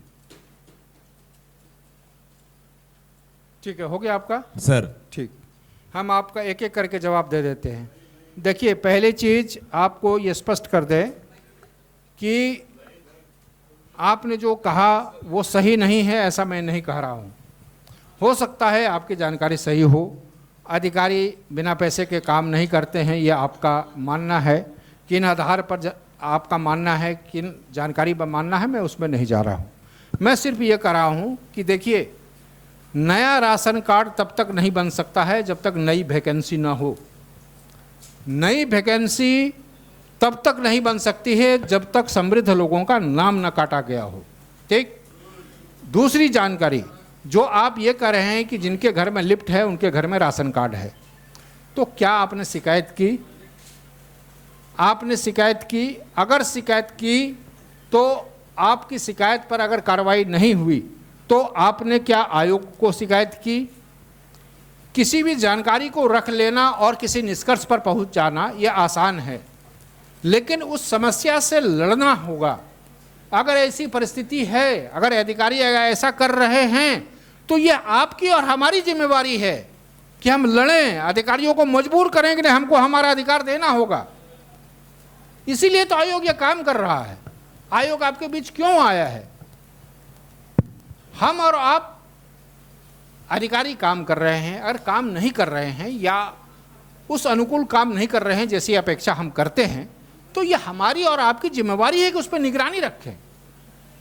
आप बिल्कुल आयोग के सामने लिखित रूप से आप ये शिकायत करें। अब पहले का तर्क नहीं दे सकते हैं आप कि आपको जानकारी नहीं है। आयोग ने आपको किट दिया है, उसमें आयोग का व्हाट्सएप नंबर है, आप लिखित तौर पर जानकारी दें। और अगर कोई लाभुक ये चाहता है कि उसका जानकारी, उसकी सूचना गुप्त रखी जाए, तो आयोग गुप्त रखेगा, क्योंकि आयोग का उद्देश्य किसी व्यक्ति विशेष को बदनाम करना नहीं है। हमारा उद्देश्य व्यवस्था में सुधार करना है। सर, आपकी बात से हम लोग बहुत सहमत हैं और बहुत खुशी भी है कि कम से कम आज माननीय अध्यक्ष जी हम लोग के बीच में, झारखंड राज्य ग्राम खाद्य आयोग के हमारे बीच में हैं, और जो हम पब्लिक का, गरीब गुरबा लोगों का जो हम काम कर सकते हैं, वो कम से कम एक आप जानकारी हम लोग को दे रहे हैं। आज के बाद जो बातें होंगी तो होंगी, लेकिन ये 200% सच्चाई है सर कि बिना पैसा लिए हुए काम नहीं होता है। प्रतिनिधि चाहे मुखिया हो, चाहे पंचायत समिति हो या प्रमुख हो, मत मानिए सर आप। देखिए, हकीकत यही है सर। देखिए, मैंने क्या कहा, मैंने ये कहा, मैं ये नहीं कह रहा हूं कि आपकी जानकारी गलत। सेकंड सर, मेरी बात और रखना चाहेंगे। देखिए, इनके जो ये जो है कंप्यूटर ऑपरेटर दलाली का काम वो करते हैं, जो कंप्यूटर का ऑपरेटर है वो दलाली का काम करते हैं, डायरेक्ट थोड़े मानेंगे अधिकारी। ऐसा है ना, खेला चल रहा है सर, मत मानिए, हम वो किसे अलग। बिल्कुल। देखिए, ऐसा है, नहीं, ऐसा है, मेरी बात सुनिए। ऐसा है, मैं ये नहीं कह रहा हूं कि मैं आपकी बात नहीं मान रहा हूं। मैंने ये नहीं कहा, मैंने ये कहा कि ये सच भी हो सकता है, लेकिन अगर ये सच है तो इसको दूर करना भी हम लोगों की जिम्मेवारी है। सर, हम कैसे दूर करें? समस्या चर्चा करने से समाधान नहीं मिलता है। मुखिया लोगों का सभी के सुन लीजिए सर, उसके बाद में आप उसका जवाब दीजिएगा। सभी के थोड़ा उतनी स्मरण शक्ति मजबूत होती तो हम भी साइंटिस्ट हो गए होते। हम बारी बारी से जो सवाल आता है उसका जवाब हम सबका सुन लेंगे तो हम भूल जाएंगे किसने क्या कहा। ये देखिए, मेरी बात सुनिए ना। हाँ, हम भले हम लोग प्रतिनिधि हैं, मुखिया हैं, जो नींव है हम लोग पर निर्भर करता है, लेकिन सिर्फ हमारा, ठीक है, हमारा सिर्फ निर्भर करना, हमारे ऊपर निर्भर करना, हमको सहयोग भी जो भी संबंधित विभाग, अभी हम लोग बात कर रहे थे खाद्य सुरक्षा अधिनियम। माइक ले लीजिए, लाइव टेलीकास्ट हो रहा है, वहां आपकी आवाज नहीं जाएगी, हम तक तो आ रही है। हाँ। हमारा कहने का मतलब है कि हम लोग प्रतिनिधि हैं और नींव हैं अपने पंचायत के विकास की योजना हमारे हर एक लाभुक तक पहुंच सके, जन्मीन लाभुक तक पहुंच सके। आज नाम छांटने की बात हमारे डीओ से साहब चूंकि अब जा रहे हैं तो उनको बहुत कुछ तो अब बोला नहीं जा सकता है, लेकिन बोल रहे हैं कि गरीब लोगों का आप नाम दीजिए, हम लोग अमीर लोगों का नाम दीजिए, जो सामर्थ्य है उन लोगों का नाम दीजिए, उनको हम लोग काटेंगे। अरे भैया मेरे, हम तो नाम काटने के लिए देंगे, लेकिन उन लोगों का आप ही तो बनाया है, पैसा लेकर के आपने बनाया है। डीलर लोग पर निर्भर करता है कि किसका बनना है किसका नहीं बनना है, ये मुखिया पर निर्भर नहीं करता है सर। अरे मुखिया जी, हम ये कह रहे हैं कि क्या हुआ उससे अब आगे बढ़ना होगा ना। अब हमको ठीक है, हम मान लिए, हम आपकी सारी बातें अगर अक्षरशः मान भी लेते हैं, तो हमको अब व्यवस्था में कैसे सुधार करना है उस तरफ आगे बढ़ना होगा ना।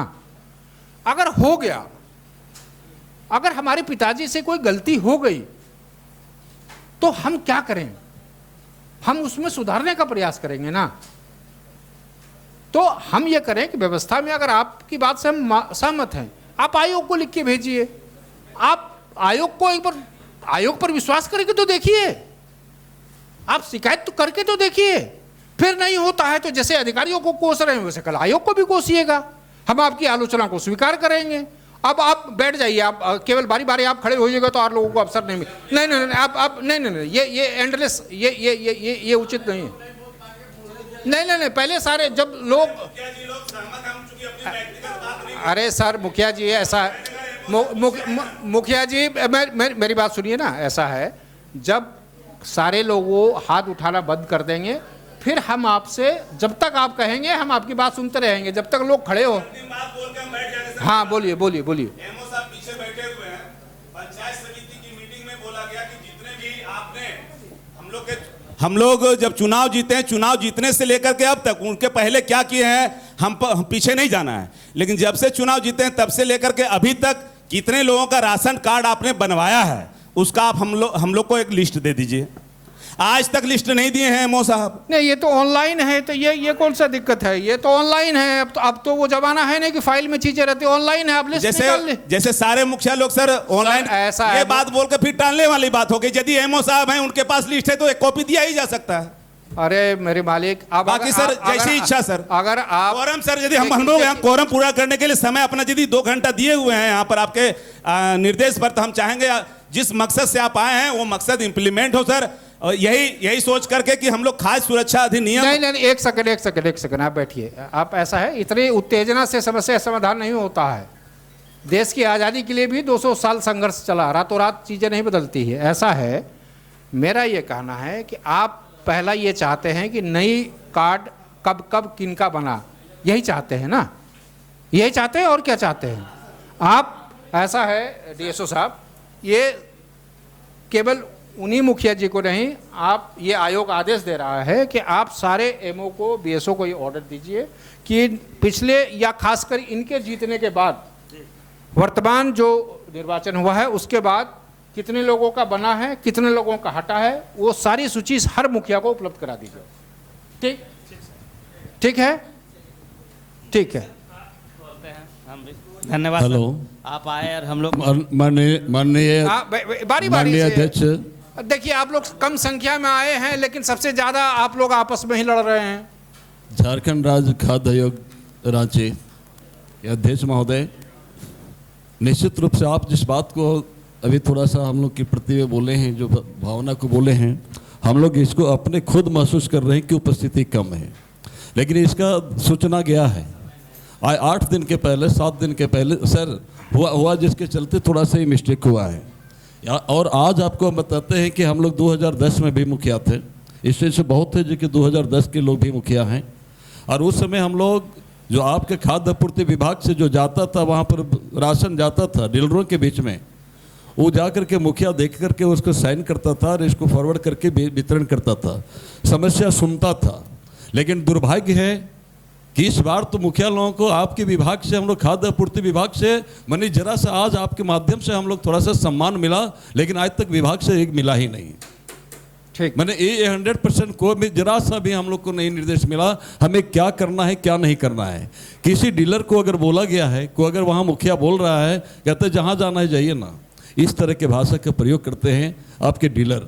और किसके बदौलत पर हमारे भाई राजकुमार जी जो भी बोल रहे थे कि निश्चित रूप से 6,000, 7,000, 8,000, 3,000 रुपया ले करके अगर कहिएगा तो उदाहरण के लिए मैं दे सकता हूँ, मेरे पंचायत तो बना है, हम लोग उसको हार गए, लेकिन वही व्यक्ति 6,000 रुपया दे के बना करके चलाए हैं।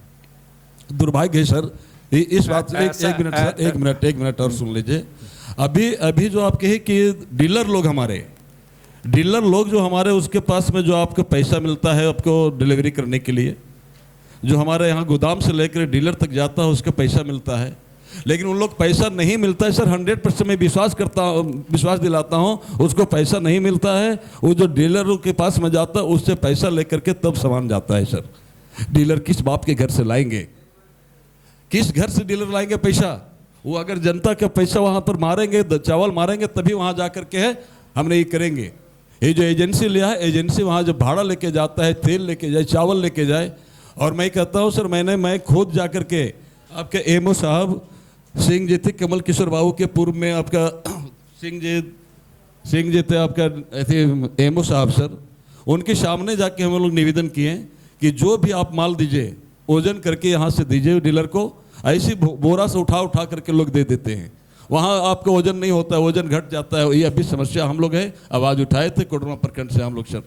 ये अभी समस्या का आज तक समाधान नहीं हुआ है, यह भी बहुत ज़रूरी है।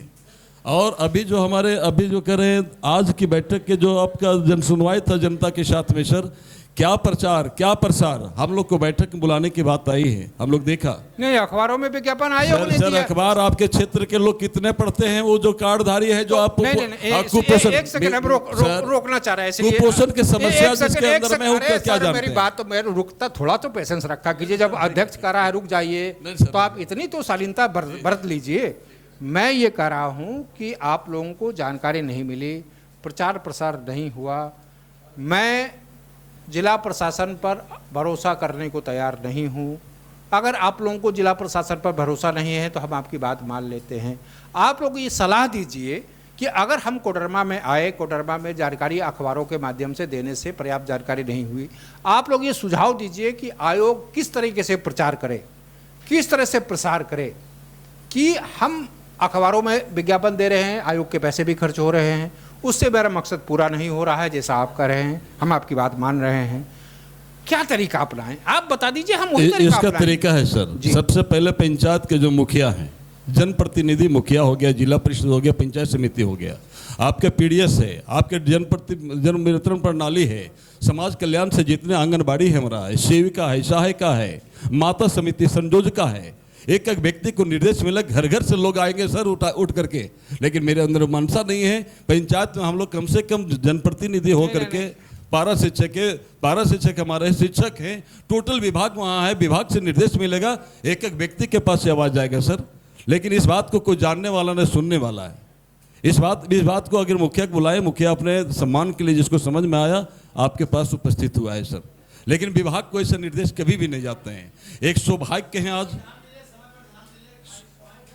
ठीक है आप संक्षेप में, इसलिए सर सौभाग्य और दुर्भाग्य हमारे एमओ साहब जो हैं आज तक अभी तक पहचान नहीं रही कोडरमा के एमओ साहब हमारे। सर हम आपकी बात समझ गए, बैठ जाइए। हम पूरी रात बीत जाएगी। आप लोगों की बात क्या है, हम देखिए सार में अभी और जो लोग भी कहेंगे उनको पहले हम अपना जवाब दे देते हैं। अगर उस संदर्भ की शिकायत होगी तो मत कीजिए। मेरा ये कहना है कि अगर आप किसी शिकायत का उल्लेख कर रहे हैं, पहले क्या हुआ, क्या होता था, ये जानकारी मेरे पास है। अगर नहीं होती जानकारी तो हम यहाँ नहीं होते। मेरा ये कहना है कि आप लोग शिकायत कीजिए, प्रमाण के साथ शिकायत कीजिए। आयोग का व्हाट्सएप नंबर दिया गया हुआ है, आप शिकायत करके देखिए। आपकी शिकायत का समाधान नहीं होगा तब आप कहेंगे कोई पैसा लेता है। आपको भी पता है कि अदालतें एक नियम से चलती हैं, देश संविधान से चलता है और सब कुछ की प्रक्रियाएं निर्धारित हैं। आपके सिर्फ आरोप लगा देने से हम किसी को दोषी नहीं मान सकते हैं। आप उस आशय का प्रमाण दीजिए। आप कहीं कोई पैसा मांग रहा है उसकी रिकॉर्डिंग कर लीजिए। कहीं कोई ये कहता हो बिना प्रमाण के, आप भी तो मुखिया है ना, कल आपके पास 4 आदमी आएगा, आप प्रमाण मांगते हैं ना। हम आयोग बिना या विभाग या डीसी कैसे कर लेंगे किसी के खिलाफ? वो दलाली करता है कि वो क्या करता है, उस आशय का प्रमाण दीजिए, आप शिकायत कीजिए। कार्रवाई नहीं होगी तब तो क्या होता है? देखिए ऐसा है कि हम लोग यहाँ बैठे हैं चीज़ों को सुधारने के लिए, अब आगे बढ़ने के लिए। पहले क्या हुआ, क्या होता रहा, उसकी चर्चा से हम किसी परिणाम पर नहीं पहुँच पाएंगे। हम लोग अब मिलके ये तय करें कि अब कैसे आगे बढ़ना है। जो हुआ वो तो हो गया, उसकी चर्चा करने से क्या मिलेगा। अब हम कैसे आगे बढ़ें, कैसे बेहतर करें। अगर वो हमारी मंशा नहीं होती तो हम क्यों आते। हम तो वहाँ बैठे रहते तो भी हमको उतना ही वेतन मिलना था। हम जिले में घूमेंगे, हमको उतना ही वेतन मिलना है। हम क्यों अपना पसीना बहा रहे हैं? इसलिए बहा रहे हैं कि हम कुछ बेहतर करना चाहते हैं। ईश्वर ने अवसर दिया है, उस अवसर के माध्यम से अगर हम जिले के गरीबों के कल्याण के काम आ पाएँ तो ईश्वर की इससे बड़ी कृपा नहीं होगी। और उस काम को करने में आपका सहयोग हम चाहते हैं, इसलिए आपके बीच आए हैं। हम लोग मिलकर चर्चा करें, बेहतर कल का निर्माण कैसे कर सकते हैं, उसमें मेरा क्या योगदान हो सकता है, आपका क्या योगदान हो सकता है। एक दूसरे पर आरोप लगा देने से समस्याएं सुलझती नहीं हैं।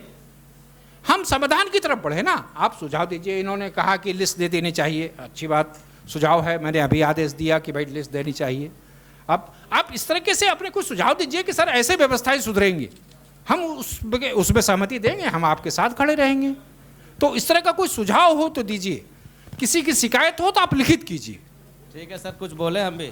जी बोलिए सर, हम समय ना लेकर के डायरेक्ट बोलते हैं। जैसे आप राशन कार्ड बहुत लोग सरेंडर किए थे, उसका सूची या क्विज बना कर रखना चाहिए था। जो राशन कार्ड स्वीकृत जो सरेंडर किए वो आज फिर राशन कार्ड बना लिए, ये कैसे बना? जहाँ हम एक बार क्या सरेंडर, जो पिछले बार कैंपेन चला था वो राशन कार्ड स्वीकृत किया था, वो लोग फिर राशन कार्ड बना लिया। कैसे बना लिया? अगर निरस्त किया था, हम आपके पास सरेंडर किए, तो आपके पास एक सूची होना चाहिए, उससे पूछा जाना चाहिए। बताओ भाई डीएसओ, बताइए, हम कई लोगों का प्रमाण देंगे। जैसे सर जो राशन कार्ड डिलीट हो गया तो हम लोग का रिकॉर्ड से हट जाता है, तो फिर अगर लाइए, फिर अगर अप्लाई करता है तो वो अप्लाई हो गया। फिर ऐसे एमओ, ये जरूरी बात है। ये लिखो, ये महत्वपूर्ण विषय है कि ये लिखो, ये लिखो कि जिसका डिलीट हो जाता है या जिसका हटा दिया जाता है उसका दोबारा अप्लाई करने से कैसे बन जाता है। अगर वो अयोग्य है तो फिर योग्य कैसे बन गया। अगर कुछ गड़बड़ी है तो चर्चा करके बनाना चाहिए उसे। एग्रीड, सहमत है, हम वो लिखवा रहे हैं, विभाग से पत्राचार करेंगे। हाँ, दूसरा पॉइंट है सर, हाँ, कि जो हम लोग एक प्रखंड खाद आपूर्ति है, मुखिया हम लोग 15 हैं, कहीं कहीं 20 है, कहीं कहीं 30 है, उनके पास समय नहीं होता हम लोग के लिए समय देने के लिए। किसके पास समय नहीं होता? प्रखंड खाद आपूर्ति पदाधिकारी के पास। हम लोग किस चीज़ का समय नहीं? जो भी कार्ड की समस्या है, किसका बनना चाहिए, किसका नहीं बनना चाहिए, किसको बना तो क्यों बना, जो विधवा है, अगर मान लीजिए कोई गरीब लोग, हम सहायता किसको कर सकते हैं? जो गरीब है, जो अति पिछड़ा, जो खेत में सुता है, उसको पता भी नहीं है कि आज मीटिंग है, चाहे राशन कार्ड बनने वाला है, वो ऑनलाइन किया और भूल गया, या और कोई भी कारण हो गया, तो उसका समाधान हम कहाँ जाएंगे? एमओ सर के पास जाएंगे, उनके पास समय नहीं होता है। तो उस तरह का स्टाफ या जो भी उसका प्रक्रिया में बदलाव ला सके, जो हम लोग डायरेक्ट सहायता ले सकें, क्योंकि उससे परेशानी होती है और हम काम नहीं कर पाते। ठीक, जयउल ये लिखना कि ये डीसी को चिट्ठी लिखना है कि हर पंचायत में एक दिन, महीने में एक दिन निर्धारित कर दे कि कैंप लगाएं। वहाँ मुखिया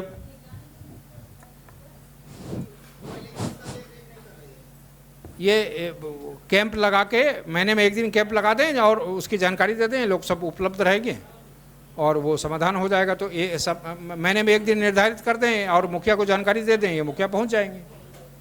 ठीक है, हो गया आपका? हाँ, बस सर, और बाकी सब लोग बोलेंगे, थोड़ा आप कम ही बोलते हैं। ठीक जी सर, हमारा सर कोडरमा ब्लॉक में कब एमओ साहब बैठते हैं ये पता नहीं चल पाता है, क्योंकि उन पर और अन्य प्रखंडों का प्रभार उनके पास है। हम चाहते हैं सर कि कोडरमा प्रखंड में एक लिस्ट बना दिया जाए कि वो 2 दिन बैठेंगे, संडे बैठेंगे, मंडे बैठेंगे, ये एक बना दिया जाए जिससे लोगों को परेशानी ना हो। सर भाई साहब, अभी मैंने क्या ऑर्डर लिखवाया?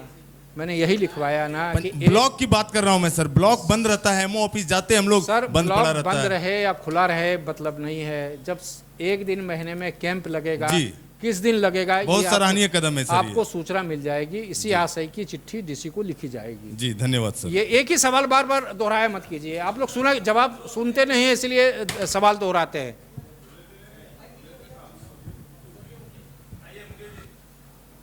हेलो सर, मैं डायरेक्ट मुद्दा पर आता हूं सर। सबसे पहले सभी आए हुए लोगों को मेरा नमस्कार। सर, सबसे बड़ा मुद्दा कोडरमा जिला में है सर कि अगर कोई गरीब का राशन कार्ड, जैसे कि अचानक कोई बीमार हो गया, हार्ट पेशेंट है या कैंसर पेशेंट है, और हम लोग एमओ साहब और डीएसओ साहब के पास जाते हैं सहयोग के लिए, तो हम लोग वहाँ पर बहुत कठिनाई का सामना करना पड़ता है सर। काफ़ी हम लोग प्रमाणित करके भी देते हैं कि ऐसे योग्य व्यक्ति हैं। तो वहाँ आपका जो अभी 20 स्क्रीन पर 20 वाला नियम हो गया सर, हर पंचायत का 20 लोगों का नाम ही दिखना है लाभुक का। तो वहाँ अगर उस व्यक्ति का नाम मान लीजिए कि 30 में है, तो 20 आदमी का जब तक नाम नहीं हटाएंगे तब तक वो सामने नहीं आता। ये कोडरमा जिला में बड़ा मुद्दा है। इसके कारण बहुत सारे बीमार लोग आयुष्मान के तहत इलाज नहीं कर पा रहे सर। पहला एक चीज़ है सर। दूसरा चीज़ है सर, नाम जोड़ने में भी यही समस्या है सर। वो भी 20 है सर, वो भी 20 ही दिखते हैं। तो नाम जोड़ने के लिए हम लोग काफ़ी बोलना, मिलते जुलते रहते हैं, बात करते हैं, लेकिन समस्या का जब समाधान पदाधिकारी भी नहीं कर पाते, कारण यही है 20 का। अब तीसरा बात है सर, जयनगर में गोडाउन जो है हमारा, माइक से बोलिए। तो उस गोडाउन में सर देखा जाए कि अगर पुराना चावल किसी तरह से कोई ख़राब चावल रहता है, तो उस चावल को वितरण करने के समय जब डीलर को वितरण किया जाता है, दिया जाता है सर वितरण करने के लिए, तो उसमें 2-2 बोरा 3-3 बोरा शामिल करके और डीलर को दिया जाता है, और डीलर के द्वारा फिर वितरण लाभुक में कर दिया जाता है। ये वहाँ पर पुराना चावल हम लोग भी देखे थे, एक बार रखा हुआ था, उसको अभी देख रहे कि ख़त्म भी हो गया सर। ये एक चीज़ है सर। और हम चाहते हैं सर कि ग्रीन कार्ड जो अभी बना हुआ है सर, उसमें से बहुत लोगों को अभी आवंटन नहीं मिल रहा है सर, अगस्त से नहीं मिल रहा है सर। तो इसमें बहुत सारे गरीब लोग हैं जो चक्कर लगा रहे हैं जन वितरण दुकान का। और एक चीज़ है सर कि राशन कार्ड से संबंधित जिस तरह का जानकारी अभी आप दिए सर, और हमारे पदाधिकारियों द्वारा मिला, हम चाहेंगे आपसे तो नहीं लेकिन पदाधिकारियों के द्वारा प्रत्येक पंचायत में एक कैंप लगा करके इस तरह के हम लोग इकट्ठा करने का, लाभुक को इकट्ठा करने का हम लोगों का जिम्मा होगा सर। हम लोग वहाँ पर ला करके और फिर इस तरह का जानकारी दें ताकि अधिक लोग जागरूक हो सके सर। ठीक है, अब संक्षिप्त में पूछिए। आप दूसरों का हक मार रहे हैं, इसलिए संक्षिप्त में कहिए। हम आपको संक्षिप्त में, आपके ने जो ये सवाल खड़े किए उसके 2-3 हम बहुत संक्षिप्त में जवाब दे देते हैं। पहली चीज़ जो 20 संख्या वाली आपने बात कही, ये आपके ज़िले की समस्या नहीं है। ये कई ज़िलों से, ये हम जितने ज़िलों में गए हैं सब जगह ये, चूँकि ये पूरे स्टेट का ये एक नीतिगत निर्णय है और नीतिगत निर्णय सरकार लेती है। आप बैठ जाइए आप। नीतिगत निर्णय सरकार लेती है, आयोग के संज्ञान में ये बातें आई हैं, आयोग विभाग से पत्राचार करेगा। इस समस्या का निदान कैसे किया जाएगा, ये हम, इससे आयोग के संज्ञान में ये बात आ गई। आप लोगों को ये बात भी समझनी होगी कि आयोग नीतिगत निर्णय लेने के लिए अधिकृत नहीं है। आयोग निगरानी कर सकता है और अपनी रिपोर्ट विभाग को भेज सकता है। ये कमियां हैं, ये कमियों को दुरुस्त करने के लिए ये सुझाव हैं। मानना न मानना ये विभाग के अधिकार क्षेत्र में है। आप लोगों की भावनाओं से हम विभाग को अवगत करा देंगे और आयोग विभाग से आग्रह करेगा कि इन नीतियों में ये परिवर्तन किया जाए, क्योंकि इन नीतियों के कारण अमुक समस्याएं आ रही हैं। हम आपकी भावना, हम जहां पहुंचा सकते हैं वहां पहुंचा देंगे। जी। Hello sir. हेलो सर, पहले मैं अध्यक्ष महोदय और कोडरमा के सभी पदाधिकारियों को हार्दिक अभिनंदन करता हूं, जो आज सीधा मुखिया और हमारे अध्यक्ष महोदय के बीच संवाद करने का मौका मिला। साथियों, पहला मेरा शिकायत है, मैं डीलर भी हूं, इसलिए मैं डीलर का भी दुख जानता हूं। जिस तरह, एक सेकंड, आप मुखिया भी हैं क्या? जी। तो ये तो कॉन्फ्लिक्ट ऑफ इंटरेस्ट है। हमारी एक पत्नी, मतलब आपकी पत्नी मुखिया है या नहीं? पत्नी मुखिया है। मुखिया पत्नी है, डीलर आप हैं। जी ठीक। तो सर, मैं यही कहना चाहूँगा कि जिस तरह डीलर मशीन से वितरण करता है, उसी तरह डीलर को मशीन से सामान मिले तभी डीलर सक्षम दे सकता है। क्या नहीं सुन पाए हम, क्या कहा आपने? सर, जिस तरह हम लोगों ने वितरण करते हैं, अनाज को वितरण करते हैं मशीन से, उसी तरह हम लोग को भी मशीन के द्वारा दिया जाए, क्योंकि वहाँ अनाज हम लोग को कम मिलता है। जिसके चलते हम लोग 35 का 35 किलो अनाज नहीं दे पाते हैं। जी, हम एक सेकंड आपको रोकना चाहेंगे जी। मैं ये हर ज़िलों में कहता हूँ, लेकिन यहाँ मैं कहना भूल गया जी। तो अगर मैं ये बात कह देता तो शायद आपका सवाल बनता नहीं। देखिए, ऐसा है, अगर आप डीलर हैं जी, तो जो आपको अनाज उपलब्ध कराया जाता है उसमें जब आप रिसीविंग करते हैं जी, तो आपको जितनी आवंटित अनाज है उसी में साइन करते हैं आप। जी, अनाज कम भले दिया जाता है लेकिन रिसीविंग आपसे पूरे अनाज पे ली जाती है। जी, जी, ली जाती है ना जी। आप रिसीविंग क्यों देते हैं? जब आप रिसीविंग देते हैं इसका मतलब है आप भी मिले हुए हैं सर। अगर आप नहीं मिले हैं तो आपने कम पर रिसीविंग क्यों दी? दूसरी बात, अगर आपको कम अनाज दिया गया तो क्या आप भारत के नागरिक नहीं हैं? आप भी उतने ही अधिकार है जितने एक लाभुक को अधिकार है। आप भी आयोग को शिकायत कीजिए कि हमको अमुक जीएम एजीएम हमको कम अनाज देता है। अगर आप आवाज नहीं उठाएंगे इसका मतलब आप भी मिले हुए हैं। नहीं मिले हैं तो आप आयोग को शिकायत कीजिए। आप क्यों कम अनाज पर रिसीविंग देते हैं? आपको 300 क्विंटल आना है, आपको 250 क्विंटल दिया गया, आपने 300 क्विंटल पर साइन कर दिया। जब साइन कर दिया तो आप भुगतिए, फिर आप भुगतिए, कहाँ से दीजिएगा आप जानिए ना। फिर आप ये शिकायत क्यों कर रहे हैं? लेकिन हम यही कहेंगे सर, हम यही कहना चाहेंगे सर कि जब हम लोग को मशीन उपलब्ध कराया गया है तो वहाँ भी क्यों नहीं अरे सर, हम ये कर रहे हैं कि हम क्या कर रहे हैं, हम तो पहले सीढ़ी पर आपको समाधान दे रहे हैं, आप आगे क्यों जा रहे हैं? हम तो आपको पहली मंजिल पर समाधान दे रहे हैं, आप 7वीं मंजिल जा रहे हैं। हम ये करें, आप रिसीविंग देना बंद कीजिए ना, देखिए ना आपको कैसे अगले महीने से मिलता है। जी, मापने का तो छोड़ दीजिए, आप रिसीविंग मत दीजिए ना। क्यों रिसीविंग दे रहे हैं आप? 300 क्विंटल का रिसीविंग दे रहे हैं, 250 क्विंटल ले रहे हैं और शिकायत कर रहे हैं। आप पहले ये बंद कीजिए, फिर वहां मशीन लगाने की बात होगी। चलिए अगला सवाल आइए। जी, जी सर, हमारा और बाद में पहले एक और क्वेश्चन है सर। एक बार सबका हमारा ये नहीं, हमारा गिरबांस है सर, आंगनबाड़ी से शिकायत जो है वो लिखित दीजिए, सुझाव जो है अभी दीजिए, शिकायत जो है वो लिख। जी, अरे सर, हमने क्या कहा? एक ही बात क्यों बुलवा रहे हैं? हम भी आप ही लोगों के बच्चे हैं, क्यों गला सुखवा रहे हैं? कम बुलवाइए ना, देख रहे हैं पानी पी पी के बुरा हाल हो रहा है। सर, हम ये करें, काम लायक बुलवाइए। अध्यक्ष जी को बहुत बहुत धन्यवाद। हम लोगों को संवाद करने का जो मौका मिला है। निश्चित रूप से संवाद के मतलब होता है एक दूसरे के बात को बोलना, सुनना, जानना। एक बात हमको अच्छा लगा सर कि खाद्य सुरक्षा अधिनियम के तहत एक बात, बहुत बड़ी बात बोले कि नर का सेवा करना सबसे इसमें मूल उद्देश्य है और नर में ही नारायण है। हम सबों को इस बात को मान के चलना चाहिए, चाहे अधिकारी हों या मुखिया हों, डीलर हों। इस भाव से हम आगे बढ़ें। निश्चित रूप से सर, एक दो बात आपने कहे कि कम उपस्थिति मुखिया लोगों का। मेरा जो मानना है सर कि चूँकि एक कार्यक्रम चल रहा है, मेरा माटी मेरा देश, उसमें कुछ मुखिया जी लोग हैं, इससे हम जो हमको अपना लगा कोई सर, बात नहीं, अगर जेन्युइन कारण है तो। जी जी। दूसरा चीज़ हम कहना चाहेंगे सर, इसमें चूँकि निश्चित रूप से शिकवा शिकायत तो है और होते रहेगा और इसका समाधान भी होते आ रहा है। हम चाहते हैं सर जिले स्तर पर एक बार सतर्कता कमेटी का गठन डीएसओ साहब के माध्यम से एक चिट्ठी निकले और हर जन वितरण प्रणाली। एक सेकंड, जिला सतर्कता समिति की गठन नहीं हुआ है क्या? चूँकि पूर्व में क्या था हमको पता नहीं है हम लोग को।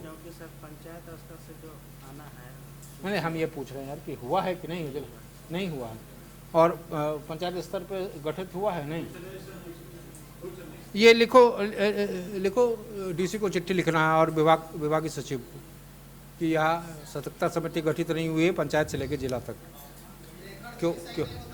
ठीक हो गई, बात आ गई। जी जी, संज्ञान में आ गई। तो इससे क्या होगा ना सर, हम डीलर स्तर पर हम लोग बैठक करेंगे मुखिया लोग के अध्यक्षता में, समझ गए, और बहुत सारी बातें वहाँ समाधान हो जाएगा। हमने लिख लिया। जी जी जी सर, और इसके लिए आप आए, हम लोगों से संवाद किए, पुनः आपको मैं धन्यवाद देता हूँ सर। धन्यवाद। और कोई? हाँ एक सेकंड, इधर इसके बाद आपका। आज के संवाद कार्यक्रम में अध्यक्ष महोदय का हार्दिक अभिनंदन करते हुए मैं अपनी सीधी बात रखना चाहूँगा कि आपने कहा कि पुराना बीमारी जो है सो इलाज नहीं हो सकता है, आपका जो नहीं इलाज नहीं हो सकता है, ये हमने कहा। मुखिया जी आप अपने शब्द मेरे मुंह में मत डालिए। मैंने कहा कि हर चीज का समाधान है, बशर्ते हम समाधान पर चर्चा करें। सॉरी सर, से हम वापस लेते हैं उस बात को। हम कुछ छोटा छोटा बात है सर जिसका समाधान के लिए मैं खड़ा हुआ हूँ। जैसे आपने कहा कि उसके लिए कुछ निराकरण कैसे हो, उसकी उपाय भी दीजिए। जैसे अभी पंचायती राज में निशा उरांव है, आपका ये है, आपका क्या कहते हैं उसको, हाँ डायरेक्टर हैं, और सीधे जिला से संवाद उससे हो जाता है। कुछ भेजने के बाद उसका समाधान आता है, कुछ उसका निर्णय भी आता है।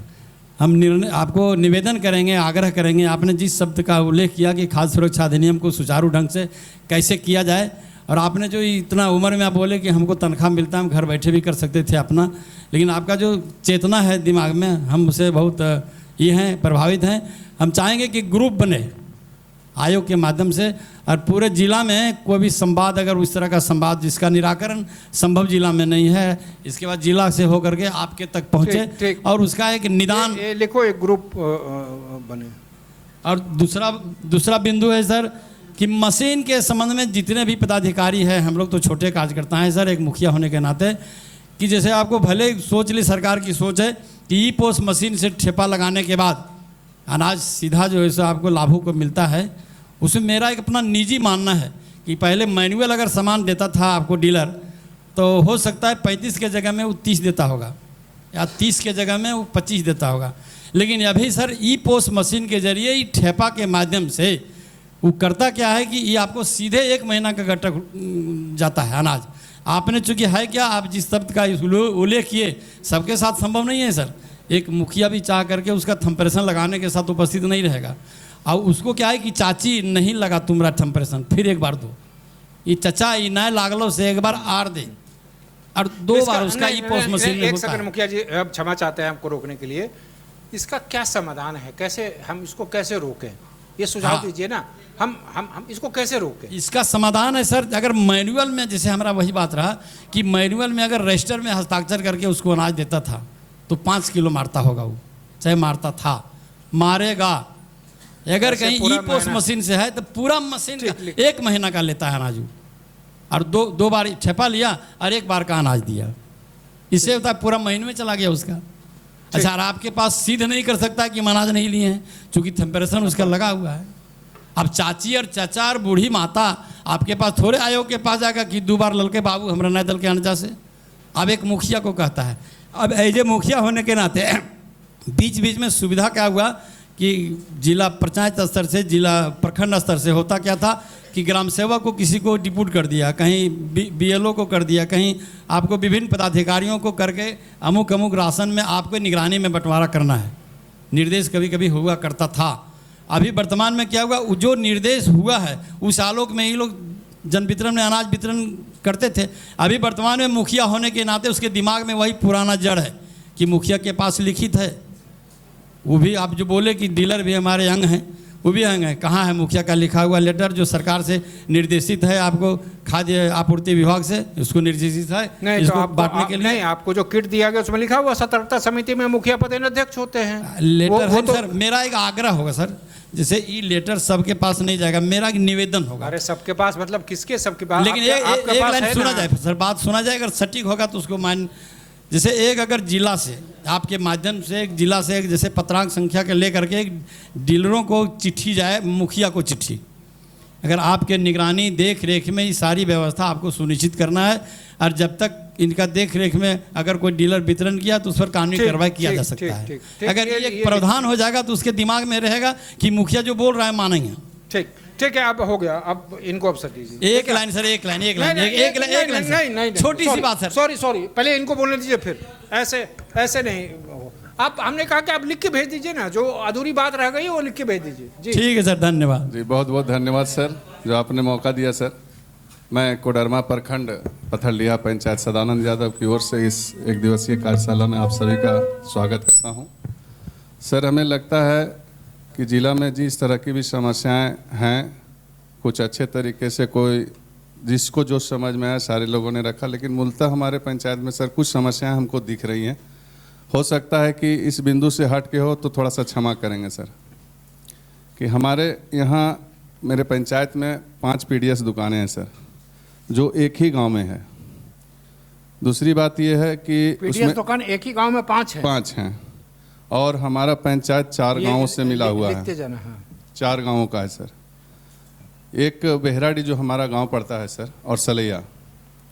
तो जो पीडीएस दुकानें हैं सर, तो वहाँ से लमसम हमको लगता है कि 3.5-4 किलोमीटर के डिस्टेंस में है। और बेहराडी खास करके जो है सर, एसी बिरादरी के लोग ज़्यादा हैं वहाँ। अब बेचारे उनको वहाँ से आके ऑटो करके और फिर राशन उठा के ले जाने में हमको लगता है कि उन लोग का बराबर पड़ जाता है। जो राशन का मूल्य होगा कुछ बचता होगा सर, जो मौजूदा हालात है अभी डीलरों का। ये तो एक समस्या है सर। हम तो चाहेंगे कि हमारे पंचायत में वैसे 2 जगहों पर या तो नया दुकान का स्थानांतरण कराया जाए। नहीं, हम समझ नहीं पाए आपकी क्या सुझाव क्या है, स्पष्ट सुझाव यही है सर कि अगर यदि हो सकता है, पॉसिबल है, तो जो वहाँ बेहराडी गांव से जो लाभुक हैं उनको एक उसी स्थान पर वहाँ डीलरशिप पे करा दिया जाए। डीलर नया बनाया जाए। डीलर या तो उसी डीलर को या तो बोल दिया जाए कि आप जो भी है, नहीं अगर यदि डीलरशिप मिलता है सर, तो उसी डीलर जहाँ से वो राशन उठाते हैं उनको बोल दिया जाए कि सप्ताह या महीना में जब भी आपको राशन मिलता है तो वहाँ जाके डिस्ट्रीब्यूट करें सर। ठीक है। दूसरी बात है सर, पंचायत में एक और मूल समस्या है हमारे साथ। हमारे पंचायत में सर उप स्वास्थ्य केंद्र हैं सर, वहाँ पे डॉक्टर भी बैठते हैं लेकिन मनमानी तरीके से बैठते हैं सर। नहीं, ये उनका शेड्यूल सर, मैं हट के बात कर रहा हूँ। हमसे संबंधित नहीं है सर। सॉरी, हम एनएफएस से संबंधित, जो हमारा अधिकार क्षेत्र नहीं है उस पर हम कोई टिप्पणी करना मेरा उचित नहीं ठीक है होगा। सर। शिक्षा विभाग से मैं सर से आग्रह करना चाहता हूँ सर कि हमारे यहाँ एक कुछ विद्यालय है सर, उसमें सफिशिएंट शिक्षक हैं। एक मध्य प्राइमरी स्कूल है, उसमें मात्र 4 हैं जो 8 क्लास तक। अरे मुखिया जी, हम क्षमा चाहते हैं, आप क्या पढ़े लिखे आदमी हमको दिखते हैं। खाद्य सुरक्षा अधिनियम की बात कर रहे हैं, शिक्षक नहीं है, हॉस्पिटल में डॉक्टर नहीं है, क्या बात कर रहे हैं? बैठिए। हो सकता है, क्षमा चाहते हैं सर, हम तो। अरे खाद्य सुरक्षा, हम खाद्य आयोग हैं, हम हमारी एक सीमा नहीं। कोई बात नहीं सर, सॉरी। मेरी भी लक्ष्मण रेखा खींची हुई है कि हम इससे बाहर नहीं जा सकते हैं, तो हमको दायरे में रहना होगा ना। जी बताइए, अंतिम सवाल, अब जिसका भी सवाल है अंतिम सवाल। जी आप एक सेकंड, नए को अवसर दीजिए ना। अरे सर, पहले हमने कहा कि आपको सबको खत्म होने दीजिए, एक सवाल ले लेते हैं फिर।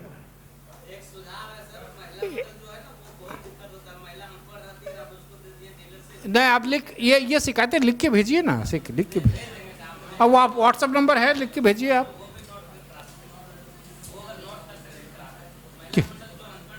क्या नोट कर सकते? आप लिख के भेज दीजिए ना सर, आप थोड़ा मेहनत तो आप भी कीजिए ना। हाँ बताइए। जी जी, आज के एक सेकंड हाँ। इस समीक्षा बैठक में सभी अधिकारीगण एवं मुखियागण सभी को मैं प्रणाम जोहार करती हूँ। मैं कोडरमा प्रखंड से इंदरवा पंचायत की मुखिया हूँ। आज हम लोग पंचायत में बहुत तरह से समस्या को जूझना पड़ता है।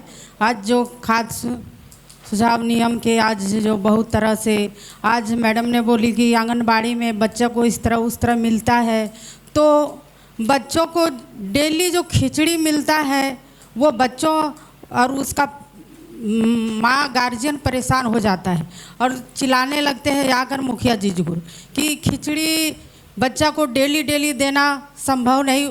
और भी जिस तरह से स्कूल में बच्चों लोग को भोजन मिलता है, तरह तरह की फल मिलता है, अंडा मिलता है, चावल मिलता है, उस तरह से भी आंगनबाड़ी में भी मिलना चाहिए।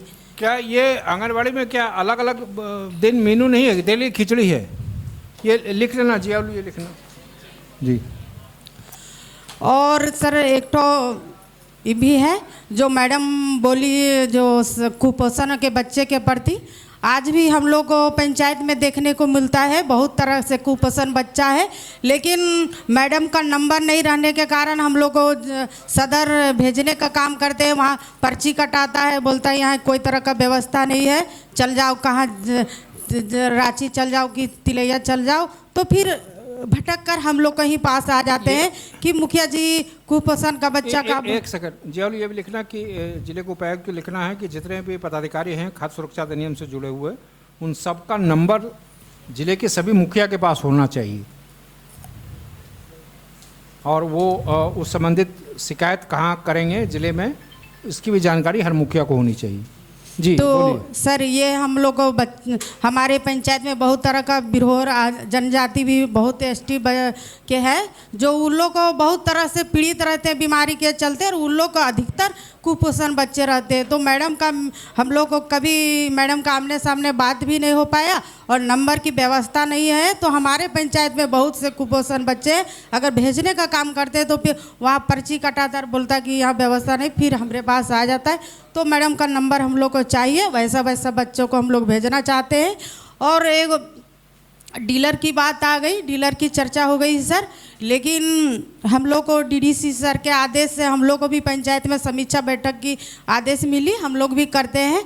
हर शुरू जो 1 तारीख से प्रत्येक सोमवार की दिन होती है, उस समय हम लोग को चाहते हैं कि सर जो एम्बू की सर की बात हो गई, जो आप डीलर जो राशन कार्ड काटने की बात आ गई, डीलर लोग बहुत तरह से हम अनाज कम देने की समस्या आ रही, तो ये सब समस्या सारे चीज़ मुखिया को ही सुनना पड़ता है। और डीलर को हम लोग पूछते हैं समीक्षा बैठक में कि अनाज क्यों कम देते हैं, तो ये बोलते हैं कि हम लोग को वहाँ कम मिलता है इसीलिए दे देते हैं। लेकिन बहुत तरह से हमारे वहाँ बिरहोर के है, आज भी हम वहाँ बिरहोर जाति में ज़्यादा अधिकतर समय देते हैं, गरीब के बीच में हम समय देते हैं, लेकिन उन लोग भी बहुत चिल्ला रहा है कि मुखिया जी हम लोग को अनाज कम मिल रहा है, हम लोग भूखे भी हम लोग को सोना पड़ता है। बिरहोर को कम मिल रहा है, उनके घर नहीं पहुँच रहा है? पहुँच रहा है सर, लेकिन जैसे बोले कि 35 किलो है तो 30 किलो मिल रहा है। तो सील बंद पैकेट आपने नापा है? आपको देखिए, मेरा आग्रह है, आपने बहुत अच्छा विषय उठाया। हम आपसे आग्रह ये करेंगे कि आप कभी भी रैंडम अचानक कभी जो बिरहोर है या और भी जनजाति जिनके लिए 35 किलो डाकिया योजना चल रहा है, आप अचानक कभी जाइए और वीडियो कैमरा किसी के साथ रखिए, या अब तो मोबाइल में ही है, मशीन पर रखकर उस बोरे को नापिए। अगर 30 किलो मिलता है या 35 से कम मिलता है तो आप वीडियो रिकॉर्डिंग करके आयोग के व्हाट्सएप नंबर पर भेज दीजिए। बाद बाकी आयोग को कैसे सर्जरी करनी है आयोग को पता है, हम सर्जरी कर देंगे आप, लेकिन उसका प्रमाण भेज दीजिए। आप अचानक जाइए, तौलिए, कम है, रिकॉर्डिंग करके, रिकॉर्डिंग में ये आ जाना चाहिए कि 30 किलो काटा, 30 किलो पे गया, आप भेज दीजिए। ठीक है क्योंकि सर, ये बर्दाश्त नहीं किया जा सकता है, क्योंकि सरकार ने देखिए अपने तरफ से सारी व्यवस्थाएं की हैं। जैसे पीएल में वो पैक होगा, वहाँ वजन होगा, सील बंद होगा और वो जाएगा, सरकार ने व्यवस्था कर दी। बावजूद इसके गड़बड़ी हो रही है, तो ये आपकी और हमारी भी जिम्मेवारी है कि इस गड़बड़ी को रोकें। आप रिकॉर्ड करके भेज दीजिए। ठीक है सर, ये सब हम लोग पूरी ध्यान देंगे सर। हाँ, करके आप भेज दीजिए। आपको नंबर हम जिले के डीसी को कहा जाएगा कि सारे संबंधित पदाधिकारियों का फ़ोन नंबर मुखिया के पास होना चाहिए, बिल्कुल ये वाजिब सलाह है। और अब और है आपका कुछ? नहीं सर, ठीक, जी बताइए। हाँ, माइक ले लीजिए, माइक ले लीजिए। वृद्ध महिला हो या पुरुष हो जिसका थंप्रेशन नहीं लगता है, उसको अनाज तो देता नहीं है, उसके संबंध में सिर्फ आपसे मैंने उसके लिए देखिए ऐसा है, हम विभाग को लिखेंगे, ये सिर्फ आपके ज़िले में नहीं है, विभाग को हम लिखेंगे। और वैसे भी नहीं लिखेंगे तो भी पहले से प्रावधान है, वो प्रावधान खत्म नहीं हुआ है। अपवाद पंजी है, वो केवल मशीन में कोई ठप्पा नहीं लग पा रहा है या तकनीकी दिक्कत है तो किसी को अनाज देने से मना नहीं कर सकता। अपवाद पंजी का प्रावधान है। कई जिलों में ये कहा जा रहा है कि विभाग से ये चिट्ठी आई है कि उसको डिस्करेज करना है, मतलब कम से कम लोगों को अपवाद पंजी से देना है, लेकिन अपवाद पंजी से देने का प्रावधान है। डीलर को ये कहिए कि अपवाद पंजी में तुम रजिस्टर करो और अनाज दो।